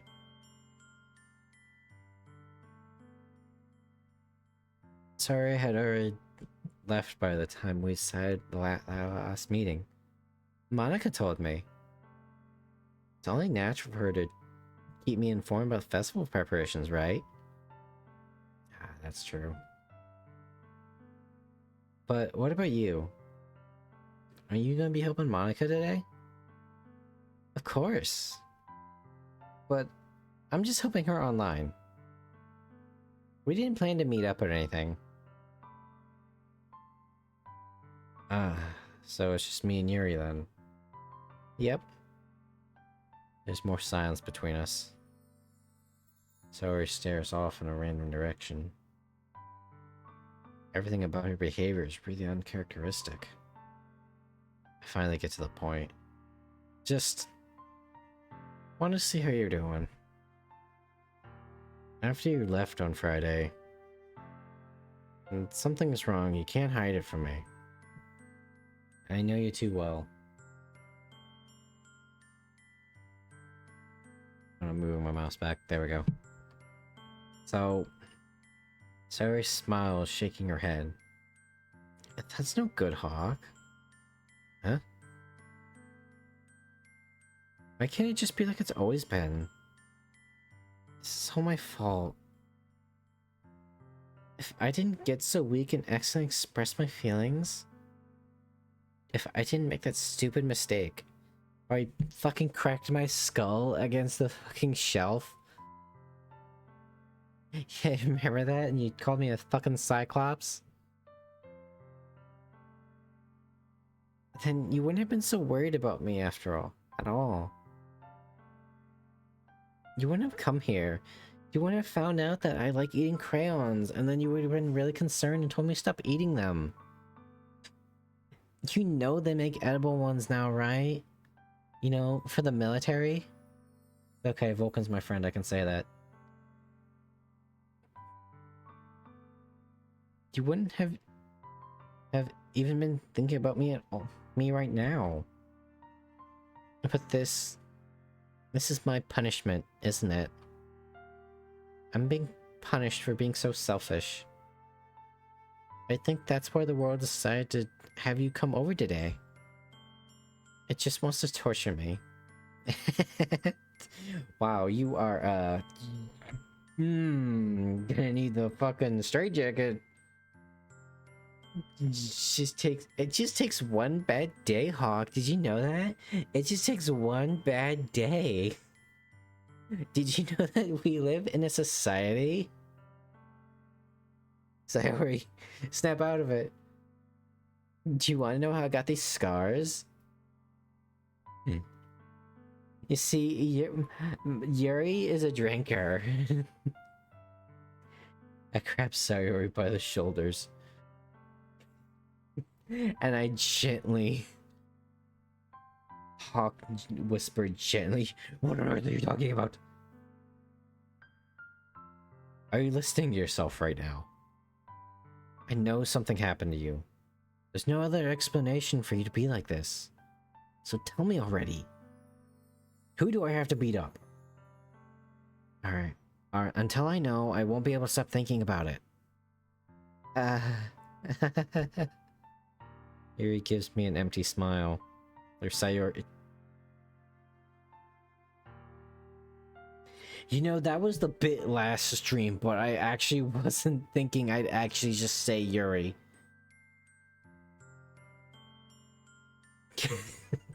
God damn it.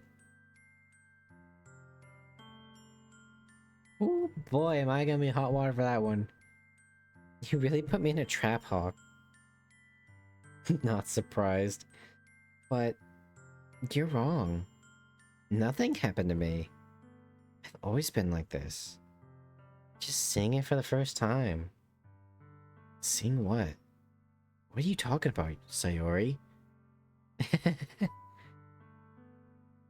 You're really just gonna make me say it, aren't you, Hawk? I guess I have no choice this time. The thing is, I've had really bad depression my whole life. Did you know that? Why do you think I'm late to school every day? Because most days, I can't even find a reason to get out of bed. What reason is there to do anything when I really know how worthless I am? I go to school. I eat. I make friends. Why make other people put their energy and caring to waste by having them spend it on me? That's what it feels like. And that's why I just want to make everyone happy. Without anyone worrying about me. I'm in shock. Can't even figure out how to respond. How's it possible that Sayori kept this from me the entire time I've known her? Does she really want so badly for me to just not think about her? Why Sayori? Eh? Why is it that you never told me about this? It almost feels like I've been portrayed as your close friend. So if I knew, I would have done everything I could to support you. This motherfucker doesn't listen. He's not listening to the concept running through her head. Even if there's only so much I can do, I would have tried a bit harder to make every day a little bit better for you. That's why I'm a friend. And that's what's that might have either sealed it or saved it. All you had to do was tell me. He's hearing, not listening. Definitely not comprehending. Yeah. He's trying to like he's applying more because he thinks that will make it better, but it's making it worse in her head. You don't understand at all, Hawk. Why do you think I didn't tell you? Because if I told you, you would have to waste effort caring about me instead of doing important things. I don't want to be cared about. It's bittersweet when people try to care about me. It feels nice sometimes. But it also feels like a bat being swung against my head. You gotta stop laughing about things like that, girl. That's why I wanted so badly for you to make friends with everyone else. Helping everyone be happy together is the best thing for me. But then, I discovered something else too. Seeing you make friends and getting closer with everyone in the club, it feels like a spear going through my heart. So that's why. That's why I decided the world just wants to torture me. Every path leads to nothing but hurt.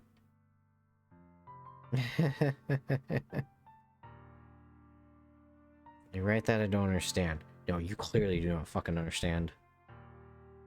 Suddenly me saying, I'll always be your best friend? In the previous run, suddenly it doesn't make me feel so bad. You know, I was right. You guys are like, man, how could you not say I love you? Sorry. A, because I don't, I love Yuri. And B, it would just make it worse.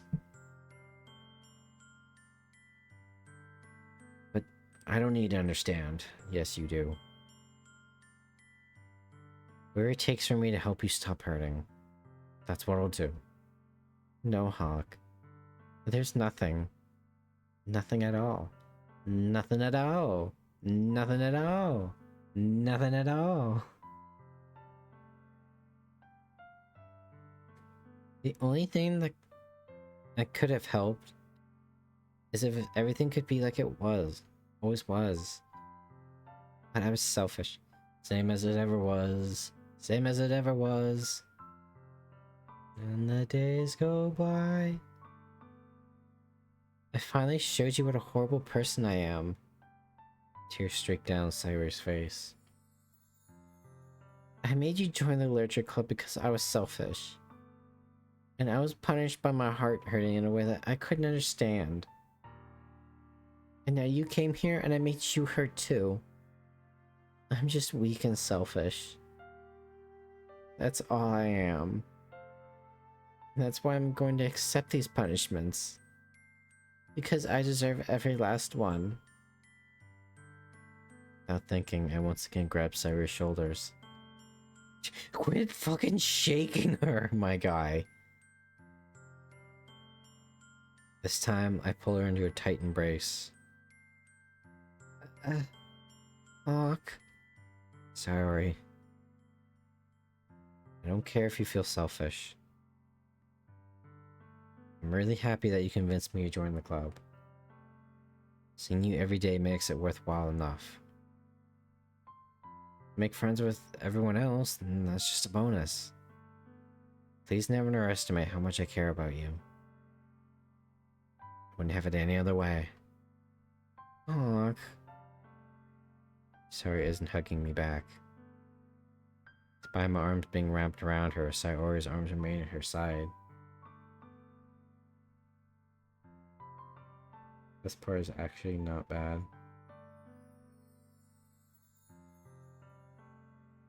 No, don't do this to me. Please don't do this. Hawk. Sayori barely manages to speak between her sobs.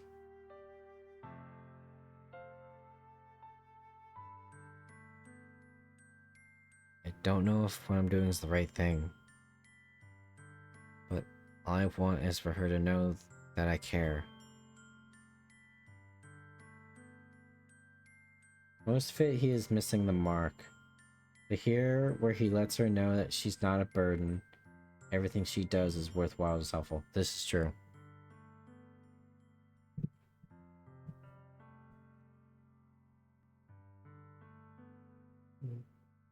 If you have it in you to call yourself selfish, you have to let me be a bit selfish too. No matter what it takes, I'll figure out what needs to change. Make these feelings go away. If there's anything that you need me to do, you better tell me. Get mad if you don't. I don't know. I don't know. I don't know. Gently, Sayori puts her arms around me in return. I don't know anything. It's all really scary. I don't understand any of my feelings, Hawk. The only time I'm not feeling nothing is when I'm feeling pain. But your hugs are so warm. And that's really scary too. Sayori lets me go. She does so. I let her go as well. Festival's tomorrow. Yeah. It's gonna be fun, right? Yeah. How would you like to spend it all with me? Or how would you like for me to spend it all with you? Uh, it's what I want. I promise. I think it would be nice then. Yeah. Oh god, this is painful. Yeah. Sayori wipes her eyes. I could spend the whole day here, I would. All days. This has to be the one where I have other plans. You motherfucker, you don't say that out loud. Maybe I should cancel. No, don't. Please don't. If you do that, then I really wouldn't forgive you. But it's almost time for Yuri to meet me at my house. Would you like to come too, Sayori? And hang out with us together? I don't fucking know. I'm sure you got some really good ideas. Your poems are fucking whip ass. You know, add your own little like flavor rather than let Yuri do all her like little artistic bitch shit. Keep it simple, grounded, you know? It would be fun. To my surprise, Yuri shakes her head. Wait, hold on a second. Oh god damn it, he already said that. No, never mind, scratch that. If he said it, it's probably bad. I'm sorry. I don't know if that'd be very good for me today. You understand, right? It's kind of hard for me to fully understand. But I'm trying my hardest. It's okay. Don't worry too much about it. I'll see you tomorrow, okay? Alright. Look forward to it. I say goodbye to Sayori and exit her house. On the way home, I find myself feeling uneasy. It's hard for me to keep thinking about it when Yuri is about to come over, too. Sayori's... Oh my god, I can't stop burping. Excuse me. I think Sayori is right. I shouldn't be worrying too much. And we're definitely gonna have a great time tomorrow. I should just focus on what's ahead of me.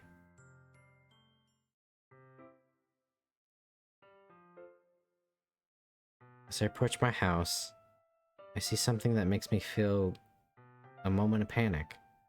Yuri? But... Guys, I forgot she wears a sweater. Play back to what I said earlier about fucking sweaters being sex incarnate. Like, especially the turtleneck sweaters. Thank goodness. You're a little early. I'm sorry I wasn't home yet. Were you waiting a long time? No, I just got here. But I started to get really nervous when no one answered the doorbell. Yeah, I mean, you know how it is. None of us have parents, you know? They're visual novel characters. And believe me, you definitely don't want a mom with me around. Type in Yuri's mom in certain sites and you'll find it.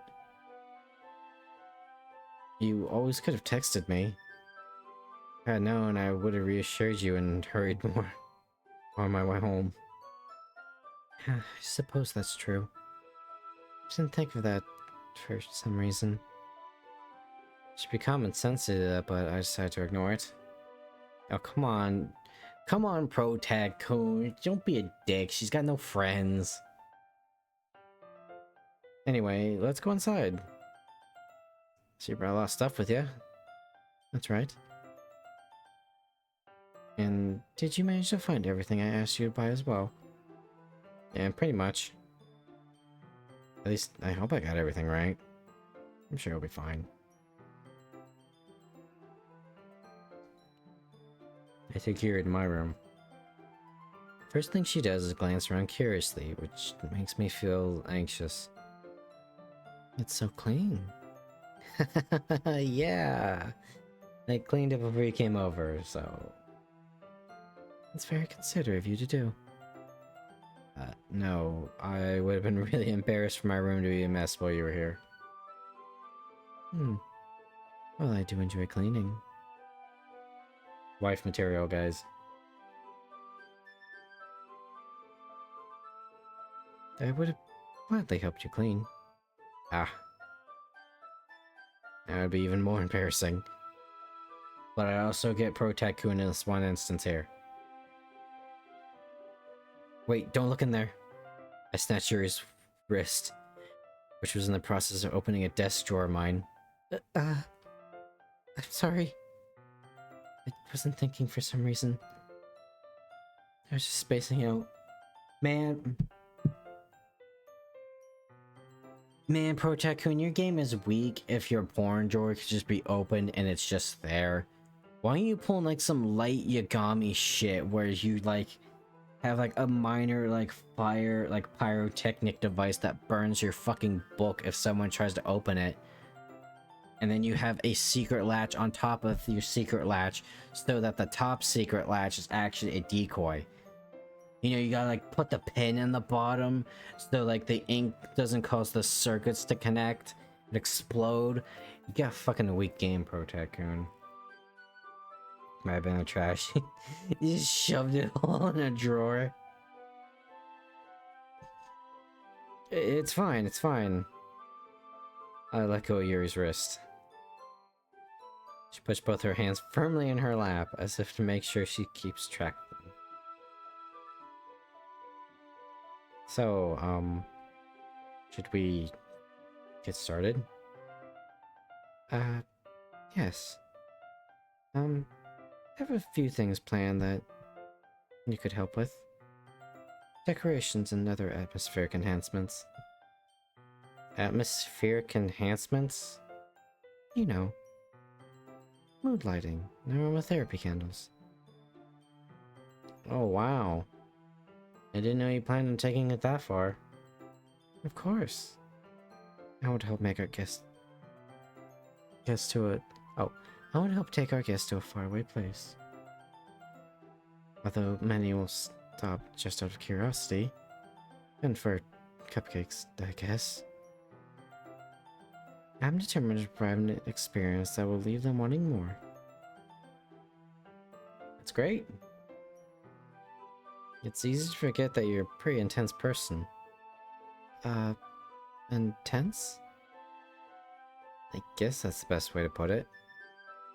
Is that a bad thing? No, not at all. It's something that I like about you, actually. Is that so? It makes me feel relieved. And kind of happy. Yeah, no need to be so anxious. You can relax a little. Relax.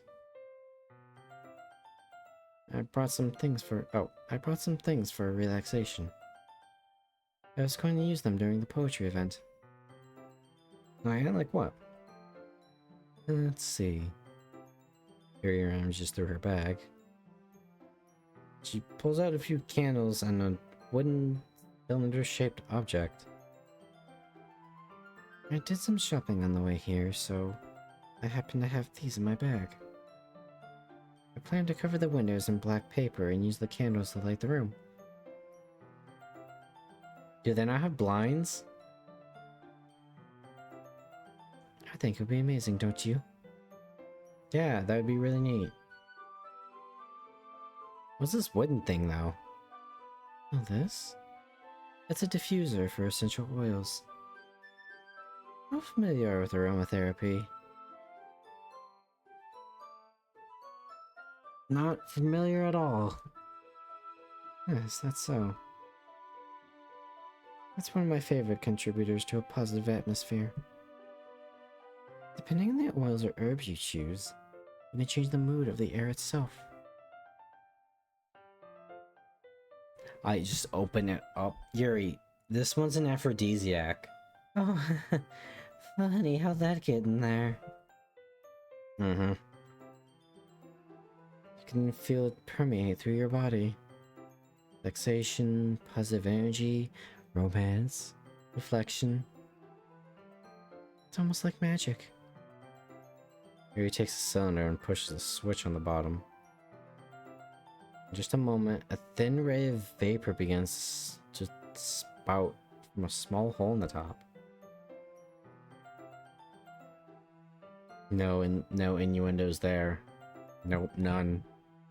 Ah, that smells wonderful. What kind of mood is that one for? It's a jasmine essential oil. Smells a little sweet and flowery, right? Yeah, that's a good way to describe it, I guess. I chose jasmine for the event because it provides more relaxation. No. Okay. Some fucked up romance psychology 101 with Papa Hawk. So pull up a chair and write and get your notepads out, okay? She's doing this wrong. I think instead of relaxation, we should be going for terror. Now you might think, Hawk, what the fuck? This is more your monster fucker, like, self-diagnosis shit. Hear me out. I learned this in college. If you're gonna take a girl out to see any kind of movie, take them to go see a horror movie. And you know what? This applies for guys as well, ladies out there, or whoever. Here's why. Think about when you have a big crush on someone or you're infatuated with them, right? What happens? You kind of like sweat a little bit because you're a bit nervous. You know, your palms are I guess also sweaty. Your heart starts pounding a little bit, right? Same physical stimuli that happens when you watch a horror movie. So, I have a fucked up way of doing this, but when they experience those things on the first date, it's like, hey, you know, they really made me feel something on that date. I think I might really like them. There you go. See, she's doing it wrong. That's what I'm saying. Only works if they're very easily gaslit.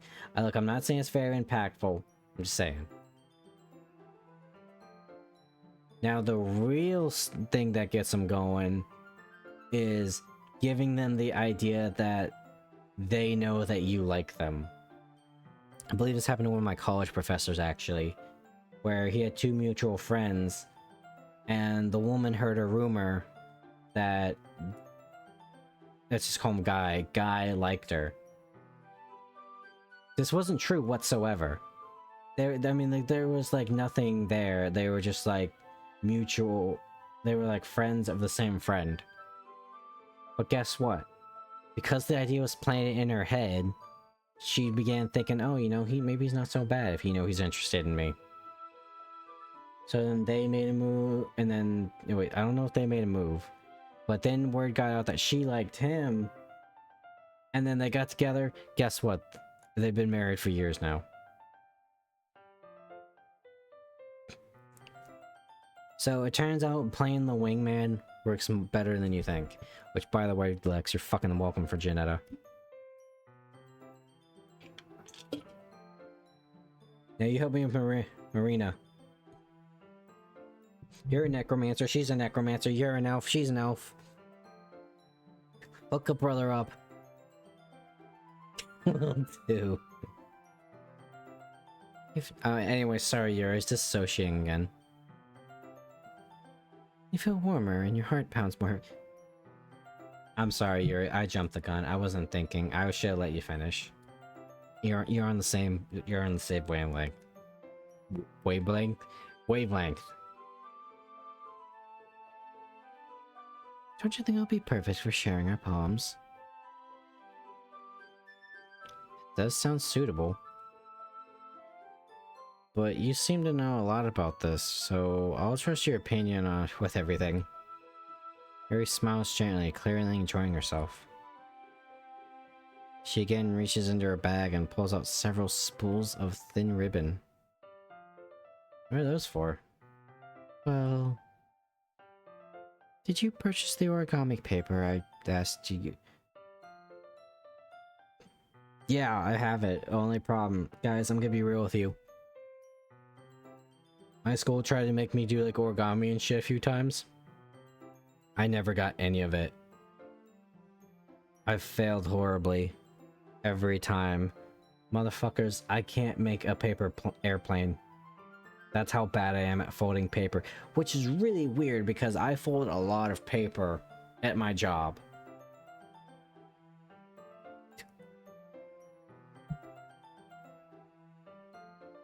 We won't be using the paper for folding origami. What I'd like to do is write a different word on each paper. And we need about 100 of them. Oh yeah? What will they be used for? I'm going to cut pieces of ribbon to hang from the doorway of the classroom. Oh my god, I'm so tired. I have to do all this reading. Then we can fasten the paper onto the ribbons to create a doorway curtain. Oh, it's like those fucking hippie beads. Wouldn't that be beautiful?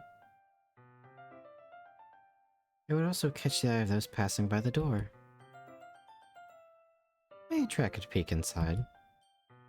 That's really creative of you. You got the marketing in you. Here, I thought Sayori was the pressing one, but you're the one with the marketing strats. I had no idea you were so good at this, Yuri. Is that so? Well, I suppose I do get a little intense, as you'd put it.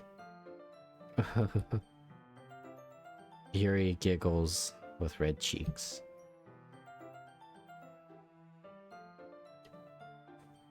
You know, I almost said on her face, but no, I'm not going to. Is it just me, or is she more relaxed with just the two of us? You and I.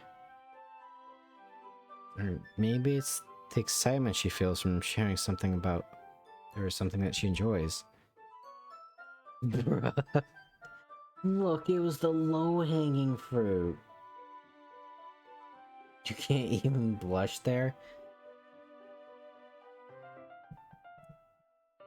My brother, you don't have to blush for your bottom cheeks to be red. Anyways, here's a marker hawk. You can write any characters you want. Writing, I know exactly what I said. That was the joke I didn't want to make.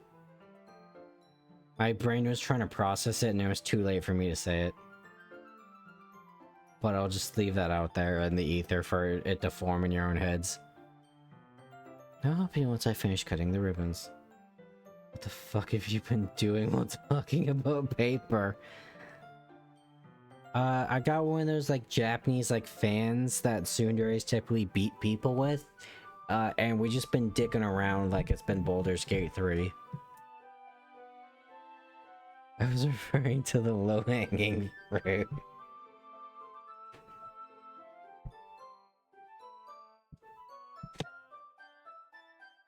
Anyways. Alright. Sitting on the floor together, the two of us get to work. Carefully draw a different character on... Wait, characters? Wait, you mean like you draw an A? Doing my best to manage my bad handwriting.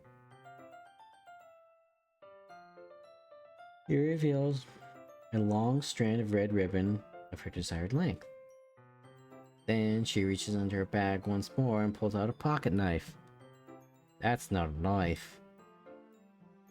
Knife is strangely beautiful. This in kanji character. I mean, didn't Monica put it that way? Like, are we even Japanese?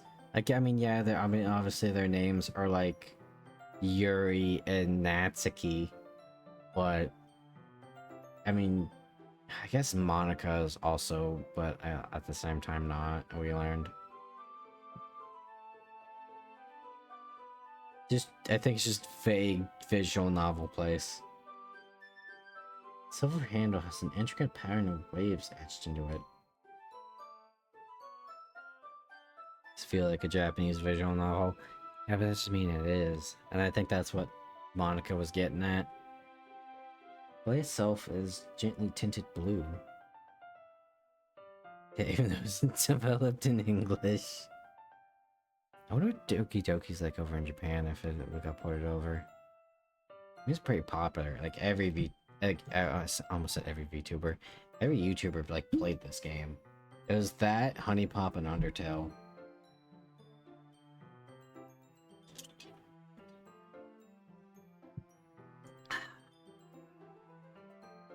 That's no ordinary pocket knife. Looks really fancy. Well... Embarrassed, Yuri looks away. What is it?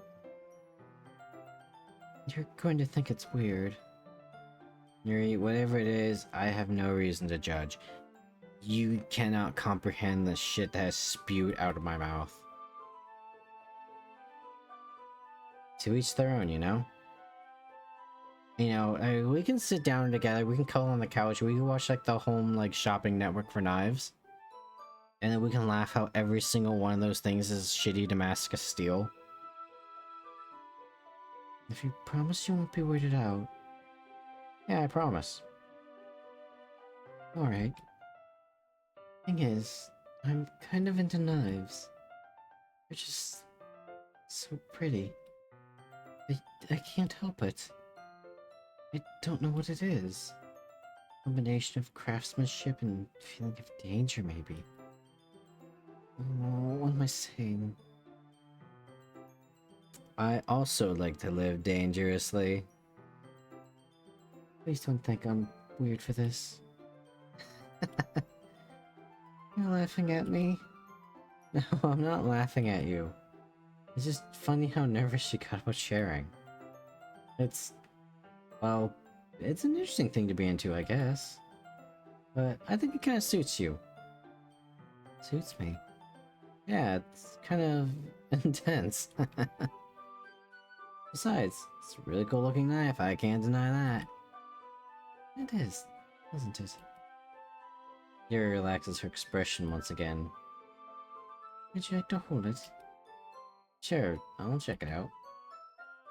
Yuri carefully hands me her knife with the handle facing me. She does like cool like knife tricks and shit, like that gif of like the dude like sick tricking and tech decking a fucking hot dog in his fingers. I take it and turn it around in my hands. It feels heavy and extremely solid. Where do you even get a knife like this? Curious of the sharpness, I feel the point of the knife with my index finger. Fuck! Fuck? Why did you do that? I didn't expect it to be so sharp. Ow, fuck. This is natural selection. At its finest. I barely touched it at all. It's my fault. I should have warned you. Yuri, it's a knife. I'm pretty sure Pro Tycoon's just being a dipshit. This knife is extremely sharp. can cut through skin like paper. No. Small drop of... How do you know it cuts through skin like paper? Small drop of blood trickles down the side of my finger. Yuri takes my hand and gives the wound a close look. Ah. She stares at it and noticeably fidgets. If you're squeamish, I can wash it off now. Without warning, Yuri puts my finger in her mouth and licks the wound. Told you guys she was a freak. I feel her tongue curl around my finger. Startled, I instinctively pull my hand back. You fucking coward. Oh. Absolutely unhinged. Not sanitary to be. I don't know, it's kind of hot. Oh god, we're getting back to fucking mysterious girlfriend X again. But please forgive me. I wasn't thinking. Yuri lowers her head, her face burning up. Yuri, that's the most embarrassing thing I've ever done. How could I do something like that? I'm sorry. Sure is a little weird, and it took me by surprise. She was just trying to help, right? Yuri, I think you're overacting a little bit. Oh. She doesn't lift her head. Or she doesn't recover from this for the rest of the afternoon. Ah, great, she factory reset.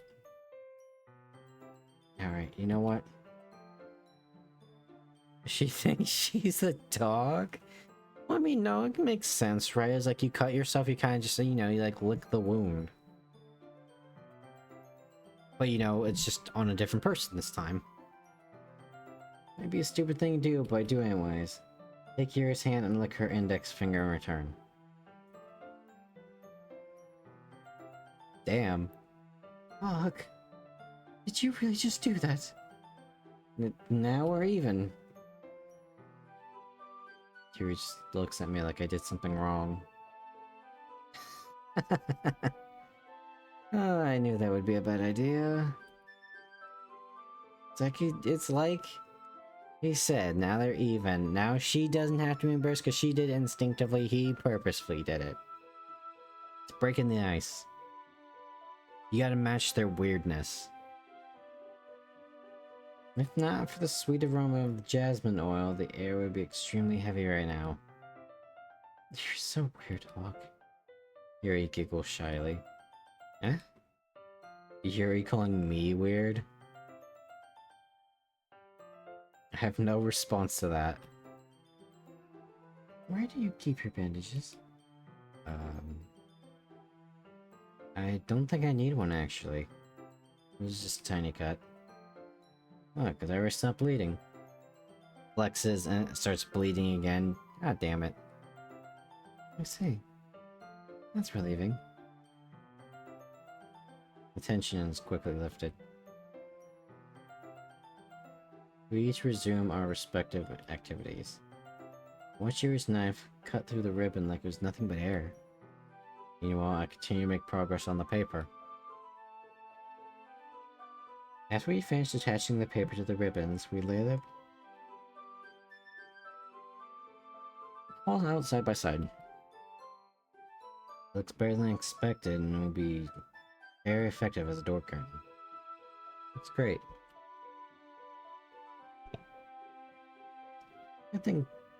Good thinking coming up with this, Yuri. Oh, thanks. There's just something I saw online, really. Are you ready to move on to the next task? Yeah, let's do it. What do you got in mind? I'd like to create a banner. That's why I asked you to buy the paint tablets. Oh, that's right.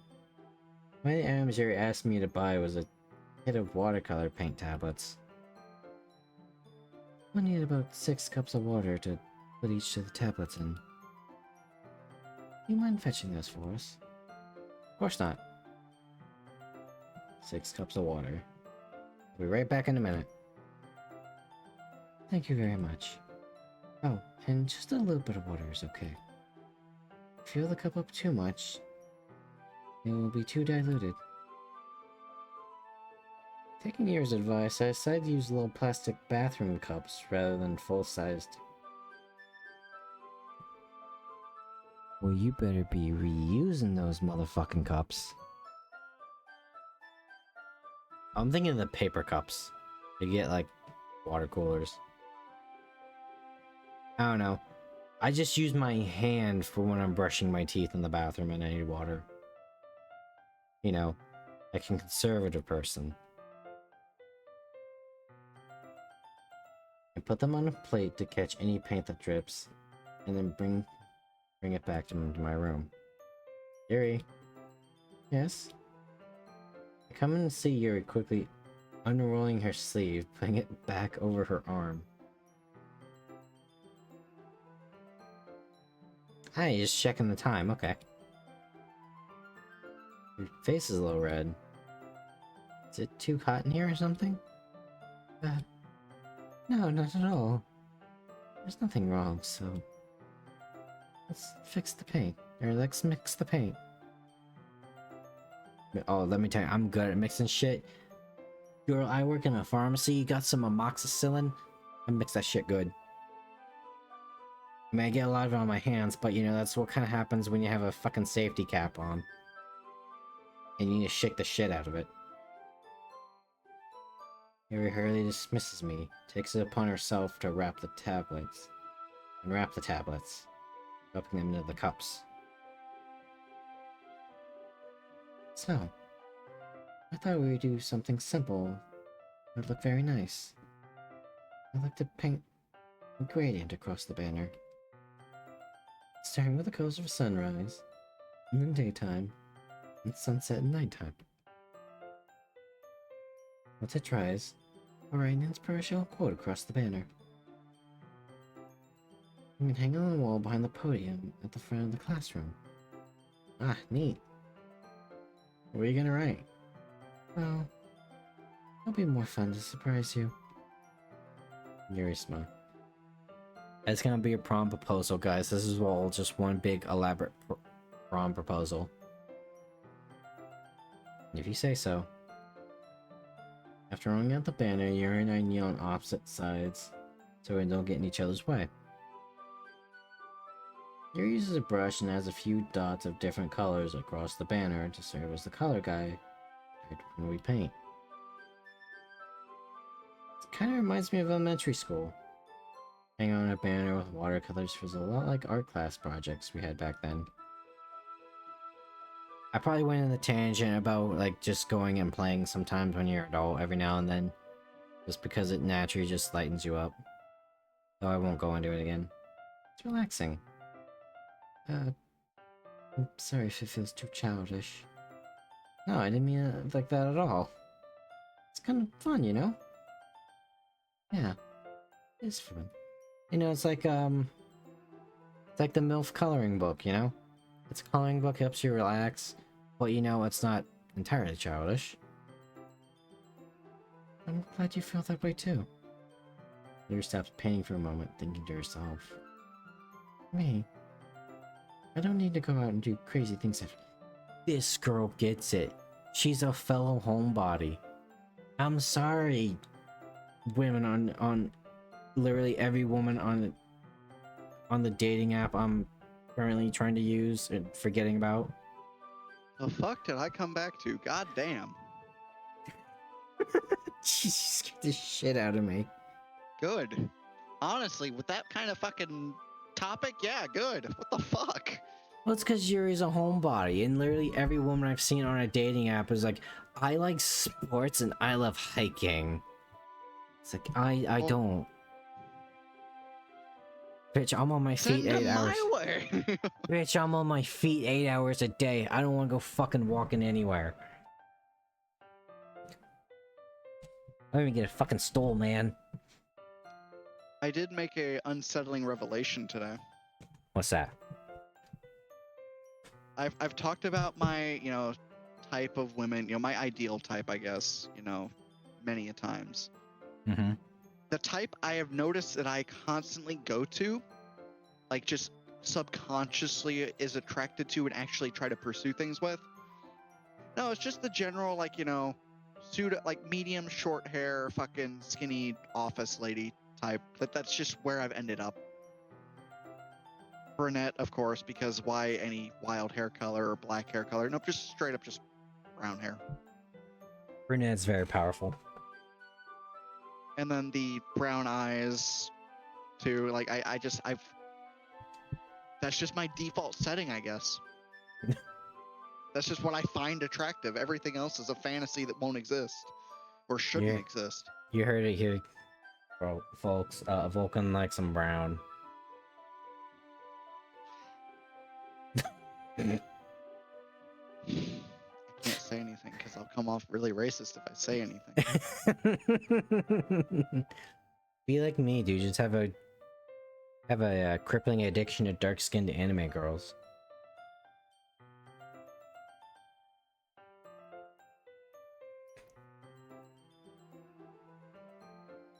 Anyways, in fact, I usually don't even want to. I completely forgot what we were talking about. Oh, right. Oh yeah, this bitch is like, I don't need to do anything crazy. Like, yes, she says as she just finished cutting herself because she licked my blood. Yo, that's kind of hot. That's what I said.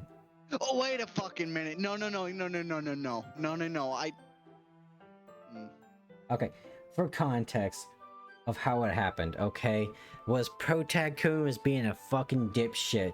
Like, oh, this is a really sharp looking knife. He fucking touches it. He's like, ow, I cut myself. Like, yeah, no shit. And then Yuri just, rather than like me reaching for a bandage, she just like licks the wound clean. I don't know how to feel about that. Oh, come on, it's not that bad. Like when your mom kisses your boo-boo. I can't judge, unfortunately, but I don't. Gross. Vulcan's in the blood play. Confirmed.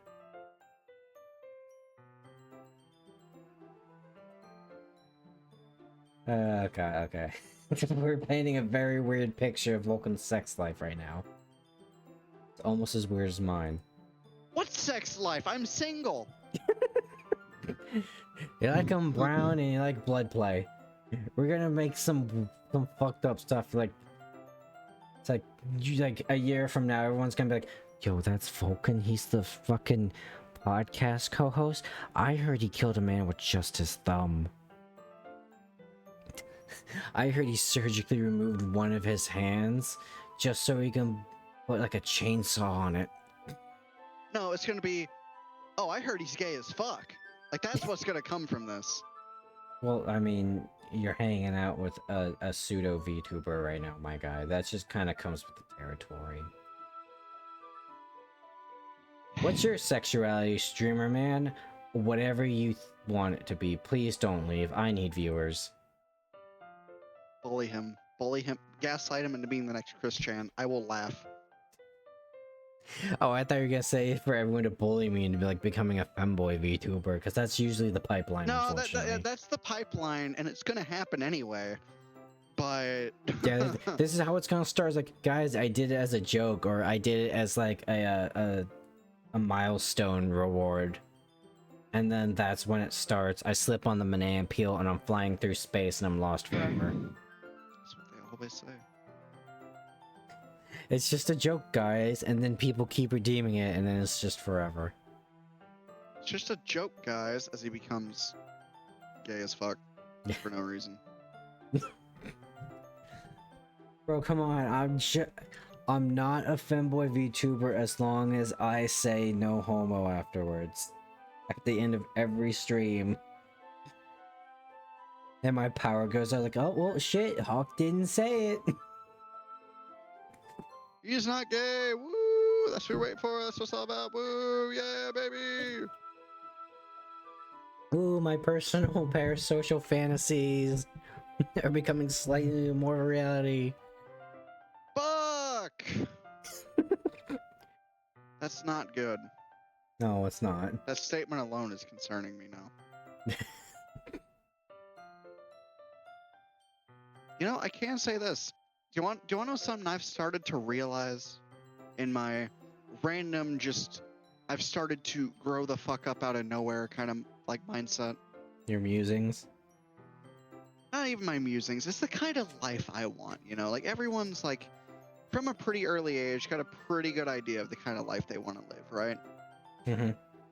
Yeah, no, not me. I was not lucky enough. I did not have any direction, and truth be told, I only kind of have a little bit of direction. And honestly, I've been thinking about like the early like 2000s as kind of like, you know, middle class, upper class, kind of like super nice Christmas movies. So that's like the best thing that can come to mind to just like to get the general picture painted before I go into it in depth. You want a Hallmark But movie? no, I'm not talking about romance. I'm talking about just like a life. Like the aesthetic, I guess. Like, you know, like how do I just like the See, old it's like hard to movie describe. house, the old movie mansion, if you kind of get what I'm meaning. Like Christmas movie generic mansion, right? Sure. I Like kind of got an idea. hardwood, nice red carpets, shit like that. Mm-hmm. And I say this because that's how my grandparents were when they were still, when my grandfather was still alive, bless his heart, you know? Because that's what I was like lucky enough to kind of grow up in, like, you know, kind of like a rich-ish, upper class-ish, because I don't know the fucking proper terms these days because everything's fucked. Like, you know, that's what I got. I got like, I grew up in the stereotypical like movie fashion. I've been thinking about it recently because like, damn, I don't get that with my family, like my father in my household. And I didn't get that with my ex. But that's something I really fucking want, right? So what is the natural progression of how to get there? You know, it's like, oh, you know, I could work shitty jobs. I could work law enforcement. I know I don't want to do that because like I want to make money, right? I want to like be successful. Mm-hmm. Your boy's gonna become a Fed. No, I'm kidding. I'm kidding. For actual reasons, I'm kidding. Man, wouldn't that be great? You got a job as a Fed, and your job was just like be the FBI agent that like monitors somebody's No, internet activity, and it's one of w- us. that'd be funny as fuck. But no, as a Fed, I mean like just like military career, because like I want to make that money, you know. I want to fucking do this shit. I want to like, get enough money I can go back to school down the line when I'm mature enough to understand why the fuck I want to go back to school, and just, you know, Guys, out of have a all the good life time, with out it. of the numerous times we said college is a scam on streams, you know, maybe one day I'll go back to college. Well, because I do want to learn. Like it's more learning than it is like just getting the degree. So I'm gonna actually look into colleges that will actually fucking teach you rather than, you know, for pigeonhole you into like this is what you have to do, right? Mm-hmm. Because I really want to learn a lot of things, and unfortunately, Google does not transfer well to potential career options, right? Mm-hmm. That's just the downside. But I don't know, man. I've been thinking about it recently because it's just like I feel fucking like I fell behind in the race. My brother in Christ are 21. I know, but I had it all. I had a really nice apartment that I was about to move into. I was about to be married. And like that's like the kind of shit I'm thinking of. And I was very successful in my job. I got promoted for bitching at the CEO. And I was only there for 2 months. Like it's the fact that I am a very capable person to get what I want in a very quick manner. It is just, by God, does it fucking suck that I let myself sit here and whine and bitch and moan for a year because an engagement didn't work out. Like, oh no, I was the problem. Let me drink myself to death. I mean, breaking engagements are usually a big thing. It's almost like you're gonna spend their Yeah, entire but life with that person. the fact it's been a full year at this point, and I've spent pretty much all of it, you know, spiraling, for a lack of better words, kind of not fun.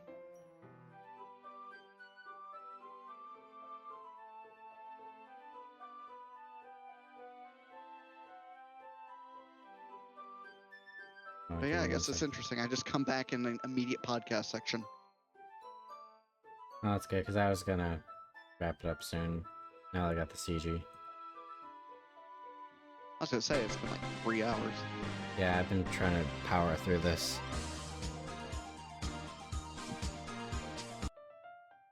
You know what? Actually, that's a really good place to leave it on, in fact.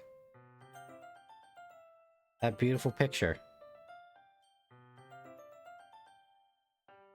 Dare I say it's probably one of the best pictures in the entire game.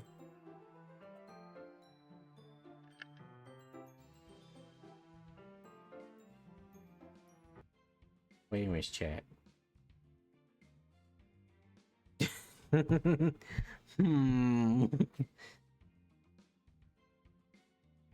Lex disagrees. He's a NATsuki fan. I'm a Yuri fan. We're natural enemies. Constantly at each other's throats. Oh, and I'm big now. Let me shrink it down a smidgen. And then bring you back over. Whoop. There you are. Oh yeah. Anyways, chat. I still need to write the schedule. I'm not gonna be streaming tomorrow. Sorry, it would be best if she had an actual route. She's pretty cute. She's an adorable little crayon eater. I have to get her like some of those was it Kentucky Ballistics that made edible crayons? No, it was another company. I can't remember which one. It's funny though. It is. But yeah. So I'll be streaming Tuesday, and I think that'll be Baldur's Gate 3 with the boys. Same with Sunday. I'm pretty much streaming, not streaming, streaming, not streaming. I'm doing every other day this week, it looks like. Then yeah, Thursday will also be Baldur's Gate with the boys, and then Saturday will probably be Etrian Odyssey. I want to power through Doki Doki. This part was kind of a slog, but once we get past it and get that last Sayori CG, then we can just like power skip through everything. Cause, oh god, I still have Coffin, Andy, and Lele installed, and I want to play it. I'm excited for that. You oddly reminded me. I have Darkest Dungeon 2, and I've yet to ever play it. I was gonna say, speaking of incest.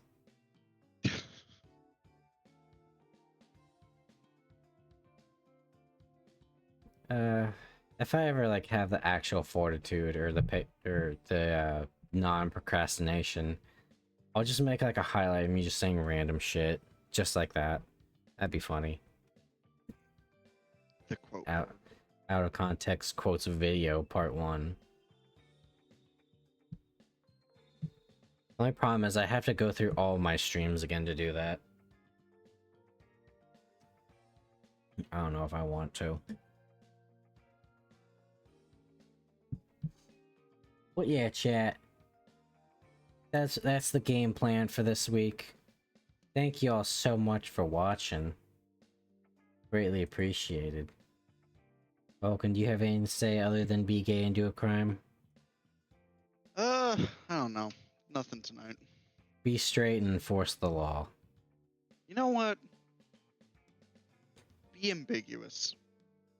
Don't let them know your next move. Be morally gray.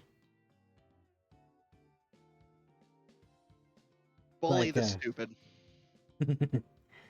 But don't cry for them, because then you'll be crying all day. Just point and laugh. Anyways, chat, with those words of wisdom and these I still have saved in case another person asks about hag maxing, which I love if someone actually asked me what hag maxing was. I love that fucking free run image. It's so smug, dude. I've been watching it recently too. It's so fucking funny. I need to find a new website because my anime watching site got taken down. I can just stream it if you want me to.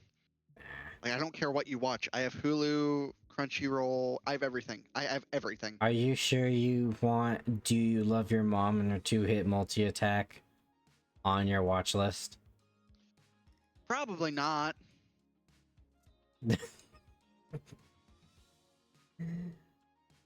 Yeah, no, because whenever I do end up dating someone again, these are the accounts I use.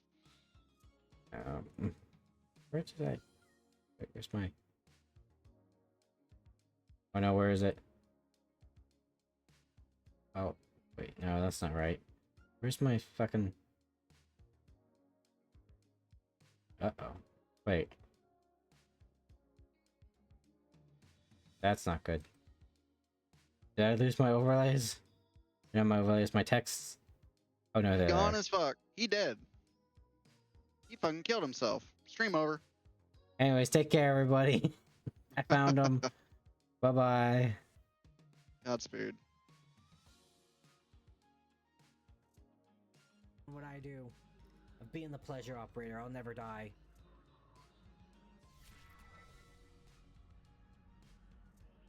Maximum pleasure operation.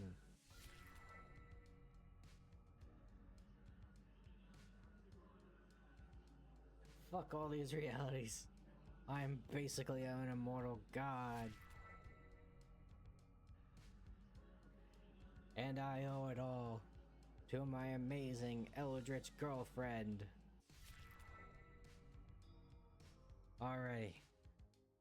One last time. Let's do this!